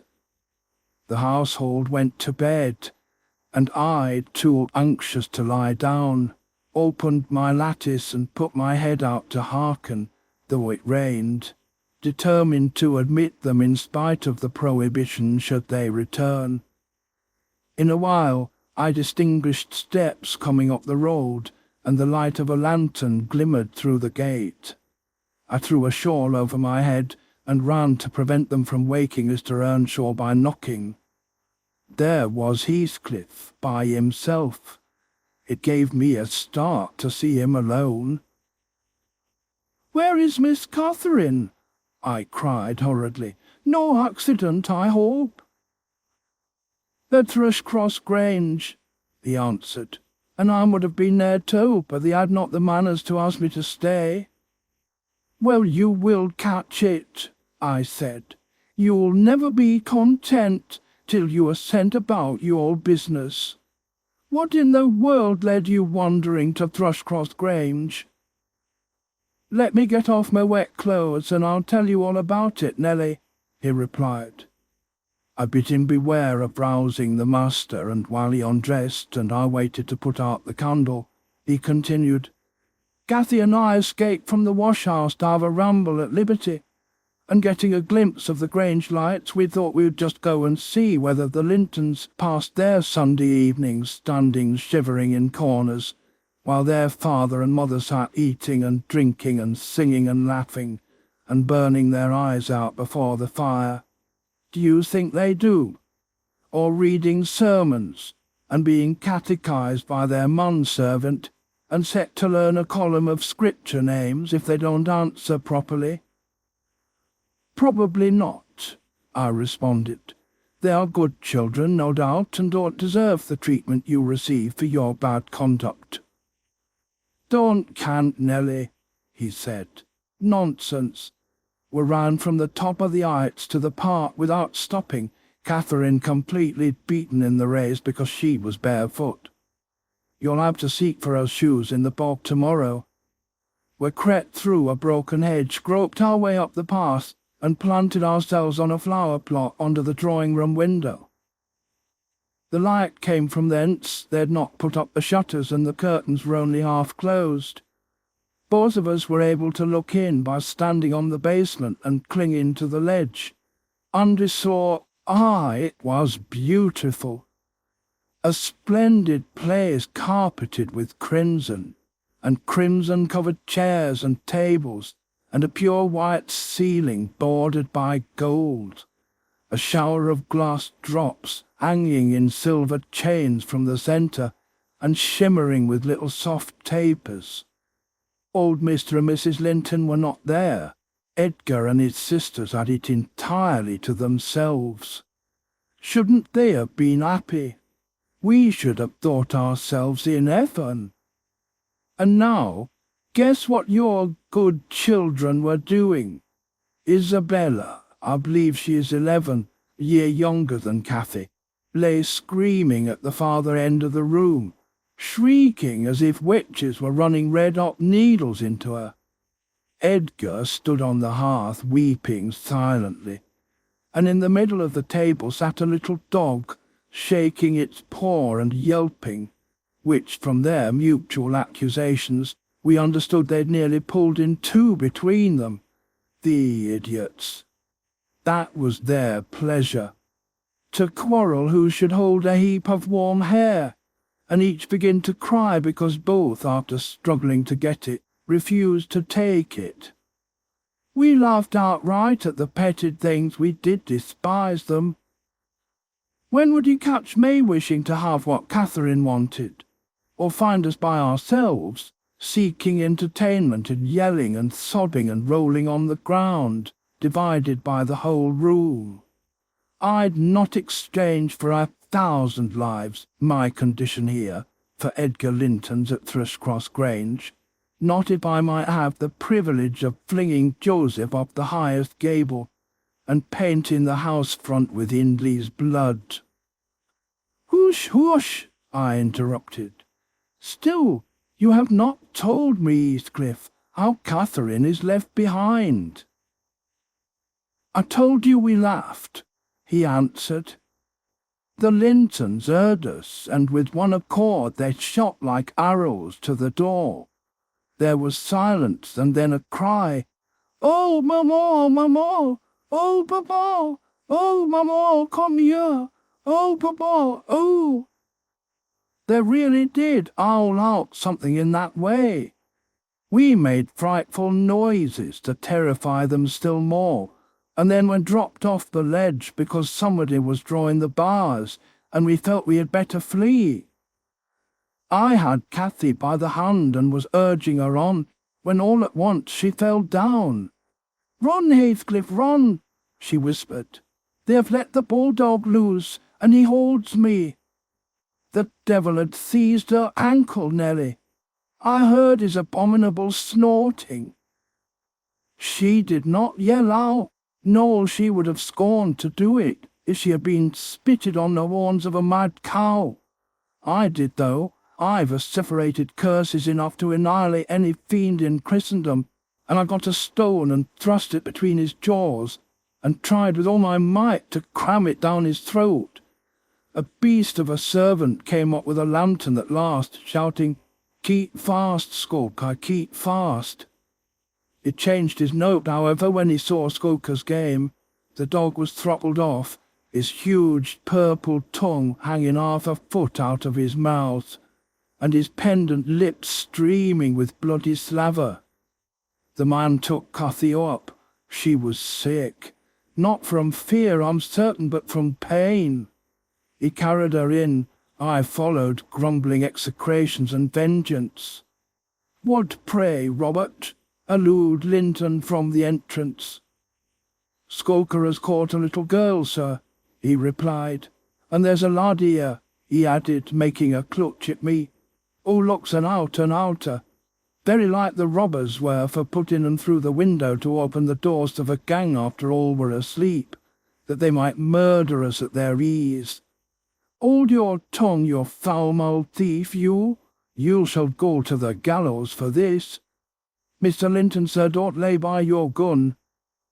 "No, no, Robert," said the old fool. "The rascals knew that yesterday was my rent day. They thought to have me cleverly. Come in. I'll furnish them a reception. There, John, fasten the chain. Give Skulker some water, Jenny. To beard a magistrate in his stronghold, and on the Sabbath too. Where will their insolence stop? Oh, my dear Mary, look here. Don't be afraid, it is but a boy. Yet the villain scowls so plainly in his face. Would it not be a kindness to the country to hang him at once, before he shows his nature in acts as well as features?" He pulled me under the chandelier, and Mrs. Linton placed her spectacles on her nose and raised her hands in horror. The cowardly children crept nearer also, Isabella lisping, "Frightful thing! Put him in the cellar, Papa. He's exactly like the son of the fortune-teller that stole my tame pheasant, isn't he, Edgar?" While they examined me, Cathy came round. She heard the last speech and laughed. Edgar Linton, after an inquisitive stare, collected sufficient wit to recognise her. "They see us at church, you know, though we seldom meet them elsewhere." "That's Miss Earnshaw," he whispered to his mother. "And look how Skulker has bitten her, how her foot bleeds." "Miss Earnshaw? Nonsense!" cried the dame. "Miss Earnshaw scouring the country with a gipsy. And yet, my dear, the child is in mourning. Surely it is, and she may be lamed for life." "What culpable carelessness in her brother!"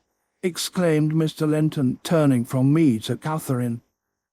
"I've understood from Shielders, that was the curate, sir, that he lets her grow up in absolute heathenism. But who is this? Where did she pick up this companion? Oh, I declare he is that strange acquisition my late neighbour made in his journey to Liverpool. A little Lascar, or an American or Spanish castaway. A wicked boy at all events," remarked the old lady, "and quite unfit for a decent house. Did you notice his language, Linton? I'm shocked that my children should have heard it." I recommenced cursing. "Don't be angry, Nelly," and so Robert was ordered to take me off. I refused to go without Cathy. He dragged me into the garden, pushed a lantern into my hand, assured me that Mr. Earnshaw should be informed of my behaviour, and bidding me march directly, secured the door again. The curtains were still looped up at one corner, and I resumed my station as spy, because if Catherine had wished to return, I intended shattering their great glass panes to a million of fragments unless they let her out. She sat on the sofa quietly. Mrs. Linton took off the great cloak of the dairymaid which we had borrowed for our excursion, shaking her head and expostulating with her, I suppose. She was a young lady, and they made a distinction between her treatment and mine. Then the woman servant brought a basin of warm water and washed her feet, and Mr. Linton mixed a tumbler of negus, and Isabella emptied a plateful of cakes into her lap, and Edgar stood gaping at a distance. Afterwards they dried and combed her beautiful hair, and gave her a pair of enormous slippers and wheeled her to the fire, and I left her as merry as she could be, dividing her food between the little dog and Skulker, whose nose she pinched as he ate, and kindling a spark of spirit in the vacant blue eyes of the Lintons, a dim reflection from her own enchanting face. I saw they were full of stupid admiration. She is so immeasurably superior to them, to everybody on earth, is she not, Nelly? There will more come of this business than you reckon on, I answered, covering him up and extinguishing the light. You are incurable, Heathcliff, and Mr. Hindley will have to proceed to extremities, see if he won't. My words came truer than I desired.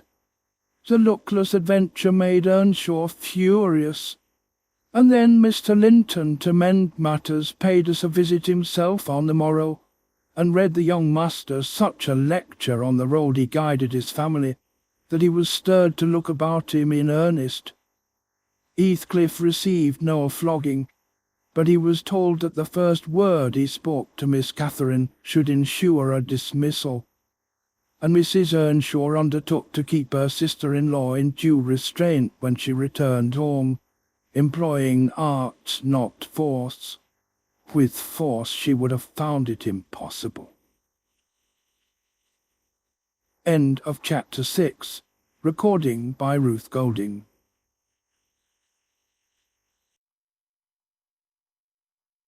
Wuthering Heights by Emily Brontë. Chapter 7. Cathy stayed at Thrushcross Grange 5 weeks till Christmas. By that time her ankle was thoroughly cured, and her manners much improved. The mistress visited her often in the interval, and commenced her plan of reform by trying to raise her self-respect with fine clothes and flattery, which she took readily, so that instead of a wild, heartless little savage jumping into the house and rushing to squeeze us all breathless, there alighted from a handsome black pony a very dignified person, with brown ringlets falling from the cover of a feathered beaver, and a long cloth habit, which she was obliged to hold up with both hands that she might sail in. Hindley lifted her from her horse, exclaiming delightedly, "Why, Cathy, you are quite a beauty.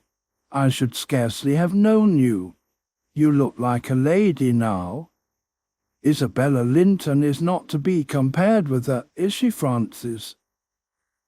"Isabella has not her natural advantages," replied his wife, "but she must mind and not grow wild again here. Ellen, help Miss Catherine off with her things.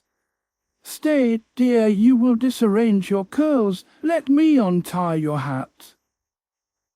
I removed the habit, and there shone forth beneath a grand plaid silk frock, white trousers and burnished shoes, and while her eyes sparkled joyfully when the dogs came bounding up to welcome her, she dared hardly touch them, lest they should fawn upon her splendid garments. She kissed me gently.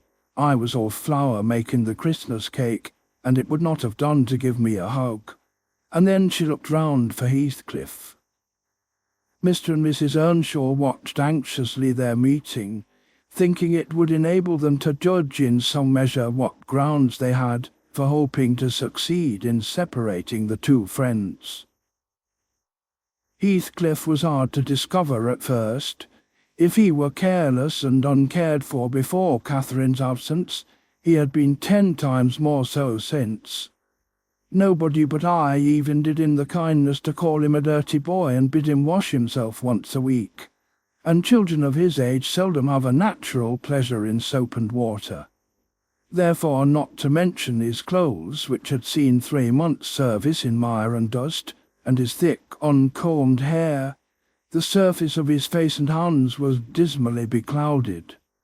He might well skulk behind the settle on beholding such a bright, graceful damsel enter the house, instead of a rough-headed counterpart of himself as he expected. "Is Heathcliff not here?"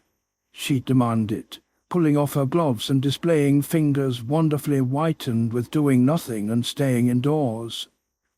"Heathcliff, you may come forward," cried Mr. Hindley, enjoying his discomfiture, and gratified to see what a forbidding young blackguard he would be compelled to present himself. "You may come and wish Miss Catherine welcome like the other servants." Cathy, catching a glimpse of her friend in his concealment, flew to embrace him. She bestowed 7 or 8 kisses on his cheek within the second, and then stopped, and drawing back, burst into a laugh, exclaiming, "Why, how very black and cross you look, and how funny and grim! But that's because I'm used to Edgar and Isabella Linton. Well, Heathcliff, have you forgotten me?" She had some reason to put the question, for shame and pride threw double gloom over his countenance and kept him immovable. "Shake hands, Heathcliff," said Mr. Earnshaw condescendingly. "Once in a way that is permitted." "I shall not," replied the boy, finding his tongue at last. "I shall not stand to be laughed at. I shall not bear it." And he would have broken from the circle, but Miss Cathy seized him again. "I did not mean to laugh at you," she said. "I could not hinder myself. Heathcliff, shake hands at least. What are you sulky for? It was only that you looked horrid. If you wash your face and brush your hair, it will be all right. But you are so dirty." She gazed concernedly at the dusky fingers she held in her own, and also at her dress, which she feared had gained no embellishment from its contact with his. "You needn't have touched me," he answered, following her eye and snatching away his hand. "I shall be as dirty as I please, and I like to be dirty, and I will be dirty." With that, he dashed head foremost out of the room, amid the merriment of the master and mistress, and to the serious disturbance of Catherine, who could not comprehend how our remarks should have produced such an exhibition of bad temper. After playing lady's maid to the newcomer and putting my cakes in the oven, and making the house and kitchen cheerful with great fires befitting Christmas Eve, I prepared to sit down and amuse myself by singing carols all alone, regardless of Josie's affirmations that he considered the merry tunes I chose as next door to songs. He had retired to private prayer in his chamber, and Mr. and Mrs. Earnshaw were engaging Miss's attention by sundry gay trifles bought for her to present to the little Lintons, as an acknowledgment of their kindness. They had invited them to spend the morrow at Wuthering Heights, and the invitation had been accepted on one condition. Mrs. Linton begged that her darlings might be kept carefully apart from that naughty, swearing boy. Under these circumstances I remained solitary.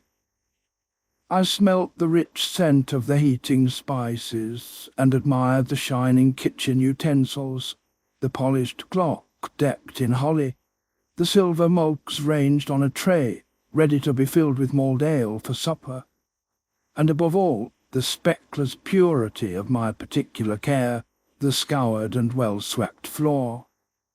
I gave due inward applause to every object, And then I remembered how old Earnshaw used to come in when all was tidied, and call me a Count Lass and slip a shilling into my hand as a Christmas box. And from that I went on to think of his fondness for Heathcliff, and his dread lest he should suffer neglect after death had removed him, and that naturally led me to consider the poor lad's situation now, and from singing I changed my mind to crying. It struck me soon, however, there would be more sense in endeavouring to repair some of his wrongs than shedding tears over them. I got up and walked into the court to seek him. He was not far. I found him smoothing the glossy coat of the new pony in the stable, and feeding the other beasts according to custom. "Make haste, Heathcliff," I said. "The kitchen is so comfortable, and Joseph is upstairs. Make haste and let me dress his smart before Miss Cathy comes out, and then you can sit together, with the whole half to yourselves, and have a long chatter till bedtime." He proceeded with his task and never turned his head towards me. "Come, are you coming?" I continued. "There's a little cake for each of you, nearly enough, and you'll need half an hour's donning." I waited 5 minutes, but getting no answer, left him. Catherine soaked with her brother and sister-in-law. Joseph and I joined at an unsociable meal, seasoned with reproofs on one side and sauciness on the other. His cake and cheese remained on the table all night for the fairies. He managed to continue work till 9 o'clock, and then marched dumb and dour to his chamber. Cathy sat up late, having a world of things to order for the reception of her new friends. She came into the kitchen once to speak to our old one, but he was gone, and she only stayed to ask what was the matter with him, and then went back.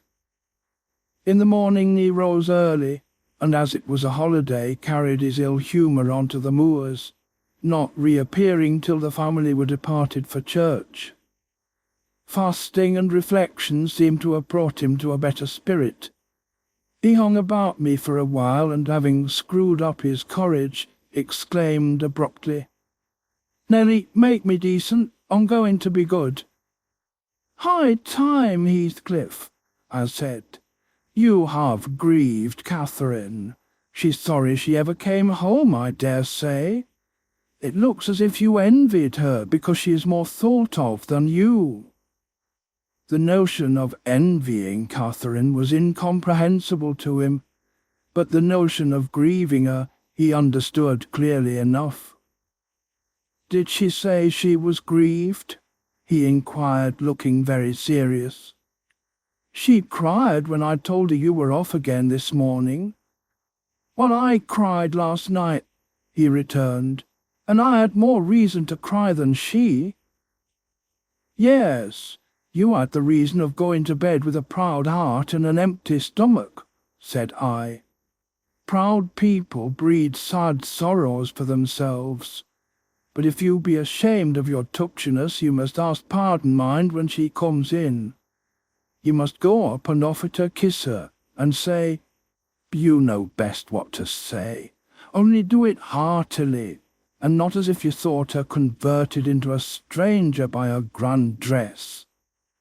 And now, though I have dinner to get ready, I'll steal time to arrange you so that Edgar Linton shall look quite a doll beside you, and that he does. You are younger, and yet I'll be bound you're taller and twice as broad across the shoulders. You could knock him down in a twinkling. Don't you feel that you could?" Heathcliff's face brightened a moment, then it was overcast afresh, and he sighed. "But, Nelly, if I knocked him down 20 times, that wouldn't make him less handsome or me more so. I wish I'd light hair and a fair skin, and was dressed and behaved as well, and had a chance of being as rich as he will be. And cried for mamma at every turn," I added, "and trembled if a country lad heaved his fist against you, and sat at home all day for a shower of rain. "Oh, Heathcliff, you are showing a poor spirit. Come to the glass and I'll let you see what you should wish. Do you mark those 2 lines between your eyes, and those thick brows that instead of rising arched, sink in the middle? And that couple of black fiends, so deeply buried, who never open their windows boldly, but lurk glinting under them like devil's spies? Wish and learn to smooth away the surly wrinkles, to raise your lids frankly, and change the fiends to confident, innocent angels, suspecting and doubting nothing, and always seeing friends where they are not sure of foes. Don't get the expression of a vicious cur that appears to know the kicks it gets for its dessert, and yet hates all the world as well as the kicker for what it suffers. In other words, I must wish for Edgar Linton's great blue eyes and even forehead," he replied. "I do, and that won't help me to them." "A good heart will help you to a bonny face, my lad," I continued, "if you were a regular black, and a bad one will turn the bonniest into something worse than ugly. And now that we've done washing and combing and sulking, tell me whether you don't think yourself rather handsome." "I'll tell you, I do. You're fit for a prince in disguise. Who knows but your father was Emperor of China, and your mother an Indian queen, each of them able to buy up with 1 week's income Wuthering Heights and Thrushcross Grange together. And you were kidnapped by wicked sailors and brought to England. Were I in your place, I would frame high notions of my birth, and the thoughts of what I was should give me courage and dignity to support the oppressions of a little farmer." So I chattered on, and Heathcliff gradually lost his frown and began to look quite pleasant, when all at once our conversation was interrupted by a rumbling sound moving up the road and entering the court. He ran to the window and I to the door, just in time to behold the 2 Lintons descend from the family carriage, smothered in cloaks and furs, and the Earnshaws dismount from their horses. They often rode to church in winter. Catherine took a hand of each of the children and brought them into the house and set them before the fire, which quickly put colour into their white faces. I urged my companion to hasten now and show his amiable humour, and he willingly obeyed. But ill luck would have it that as he opened the door leading from the kitchen on one side, Hindley opened it on the other. They met, and the master, irritated at seeing him clean and cheerful, or perhaps eager to keep his promise to Mrs. Linton, shoved him back with a sudden thrust, and angrily bade Joseph keep the fellow out of the room, send him into the garret till dinner is over. He'll be cramming his fingers in the tarts and stealing the fruit if left alone with them a minute. "Nay, sir," I could not avoid answering, "he'll touch nothing, not he, and I suppose he must have his share of the dainties as well as we. He shall have a share of my hand if I catch him downstairs till dark," cried Hindley. "Begone, you vagabond! What, you are attempting the coxcomb, are you? Wait till I get hold of those elegant locks. See if I won't pull them a bit longer." "They're long enough already," observed Master Linton, peeping from the doorway. "I wonder they don't make his head ache. It's like a coat's mane over his eyes." He ventured this remark without any intention to insult, but Heathcliff's violent nature was not prepared to endure the appearance of impertinence from one whom he seemed to hate, even then, as a rival.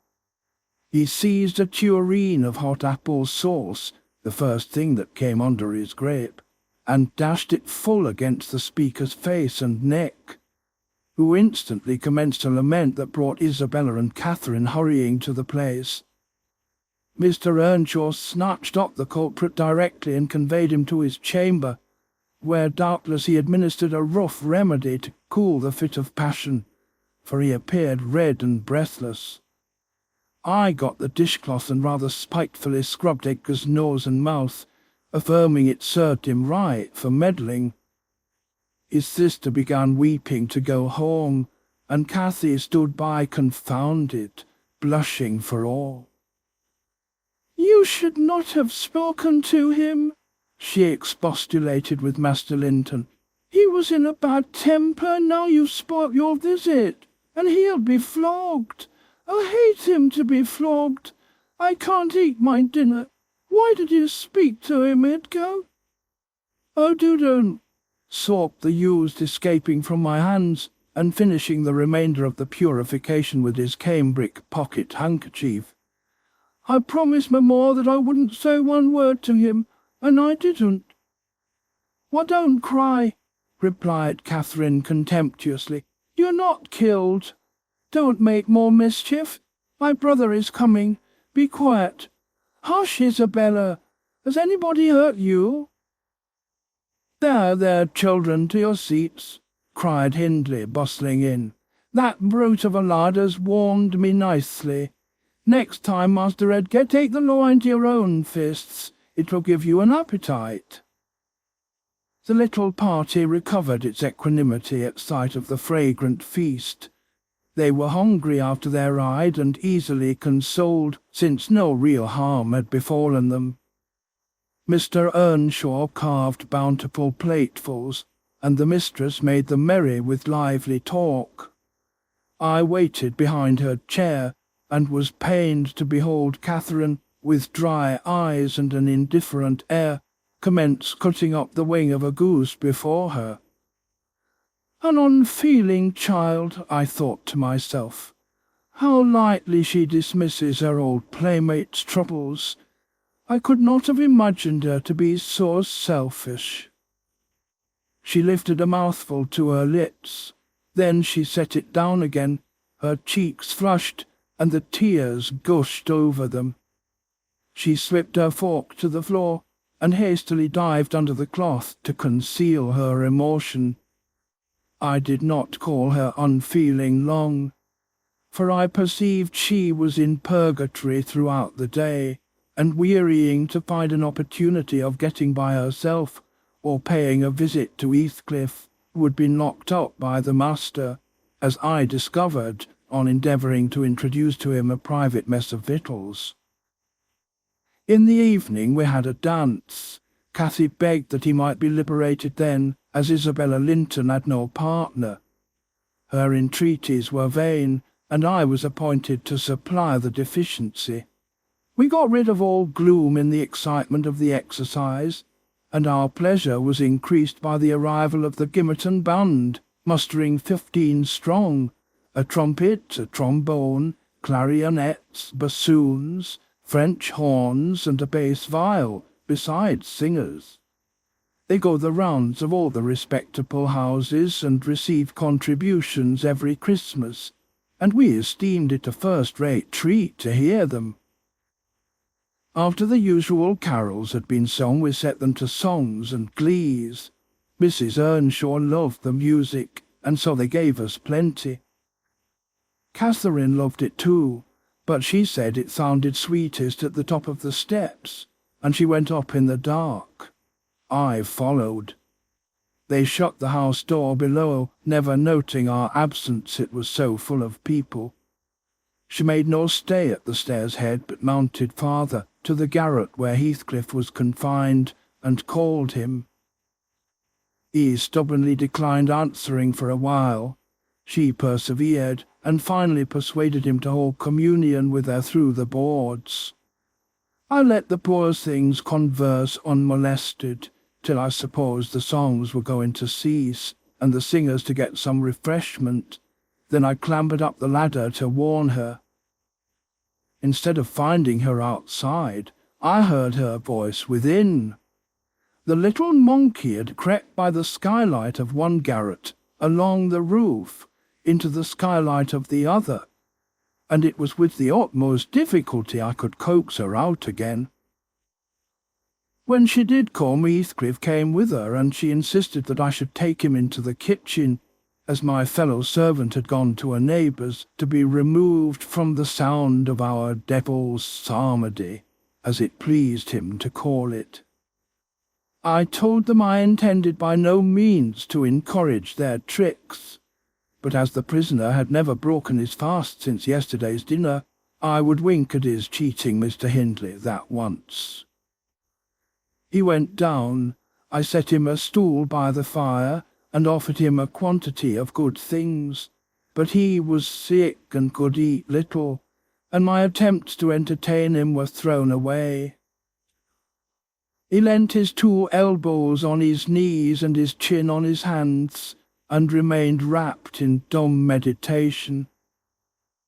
On my inquiring the subject of his thoughts, he answered gravely, "I'm trying to settle how I shall pay Hindley back.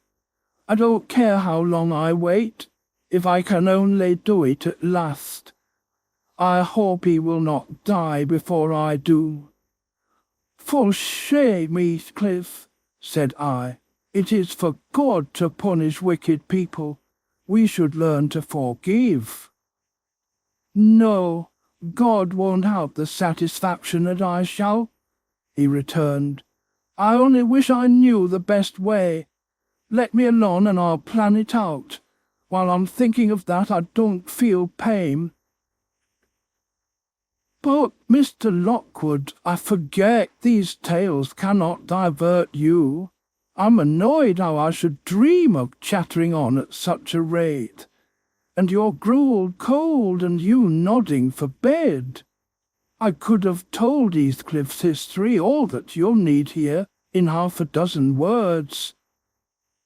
Thus interrupting herself, the housekeeper rose and proceeded to lay aside her sewing. But I felt incapable of moving from the hearth, and I was very far from nodding. "Sit still, Mrs. Dean," I cried. "Do sit still another half hour. You've done just right to tell the story leisurely. That is the method I like, and you must finish it in the same style. I am interested in every character you have mentioned, more or less." "The clock is on the stroke of 11, sir." "No matter. I'm not accustomed to go to bed in the long hours. 1 or 2 is early enough for a person who lies till 10. "You shouldn't lie till 10. There's the very prime of the morning gone long before that time. A person who has not done 1/2 his day's work by 10 o'clock runs a chance of leaving the other half undone. Nevertheless, Mrs. Dean, resume your chair, because tomorrow I intend lengthening the night till afternoon. I prognosticate for myself an obstinate cold at least." "I hope not, sir." "Well, you must allow me to leap over some 3 years. During that space, Mrs. Earnshaw—" No, I'll allow nothing of the sort.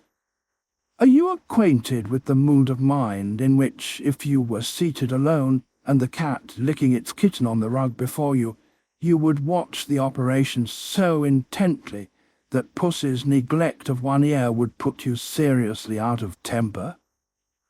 A terribly lazy mood, I should say. On the contrary, a tiresomely active one. It is mine at present, and therefore continue minutely. I perceive that people in these regions acquire over people in towns the value that a spider in a dungeon does over a spider in a cottage to their various occupants.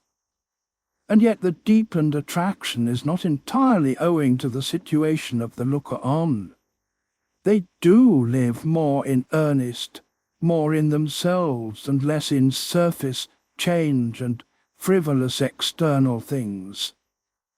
I could fancy a love for life here almost possible, and I was a fixed unbeliever in any love of a year's standing. One state resembles setting a hungry man down to a single dish on which he may concentrate his entire appetite and do it justice. The other, introducing him to a table laid out by French cooks. He can perhaps extract as much enjoyment from the whole, but each part is a mere atom in his regard and remembrance. "Oh, here we are the same as anywhere else when you get to know us," observed Mrs. Dean, somewhat puzzled at my speech. "Excuse me," I responded. "You, my good friend, are a striking evidence against that assertion. Excepting a few provincialisms of slight consequence, you have no marks of the manners which I am habituated to consider as peculiar to your class.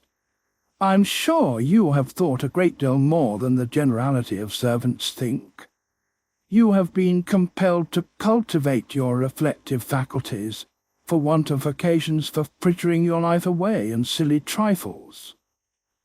Mrs. Dean laughed. "I certainly esteem myself a steady, reasonable kind of body," she said. "Not exactly from living among the hills and seeing one set of faces and one series of actions from year's end to year's end, but I have undergone sharp discipline which has taught me wisdom. And then I have read more than you would fancy, Mr. Lockwood.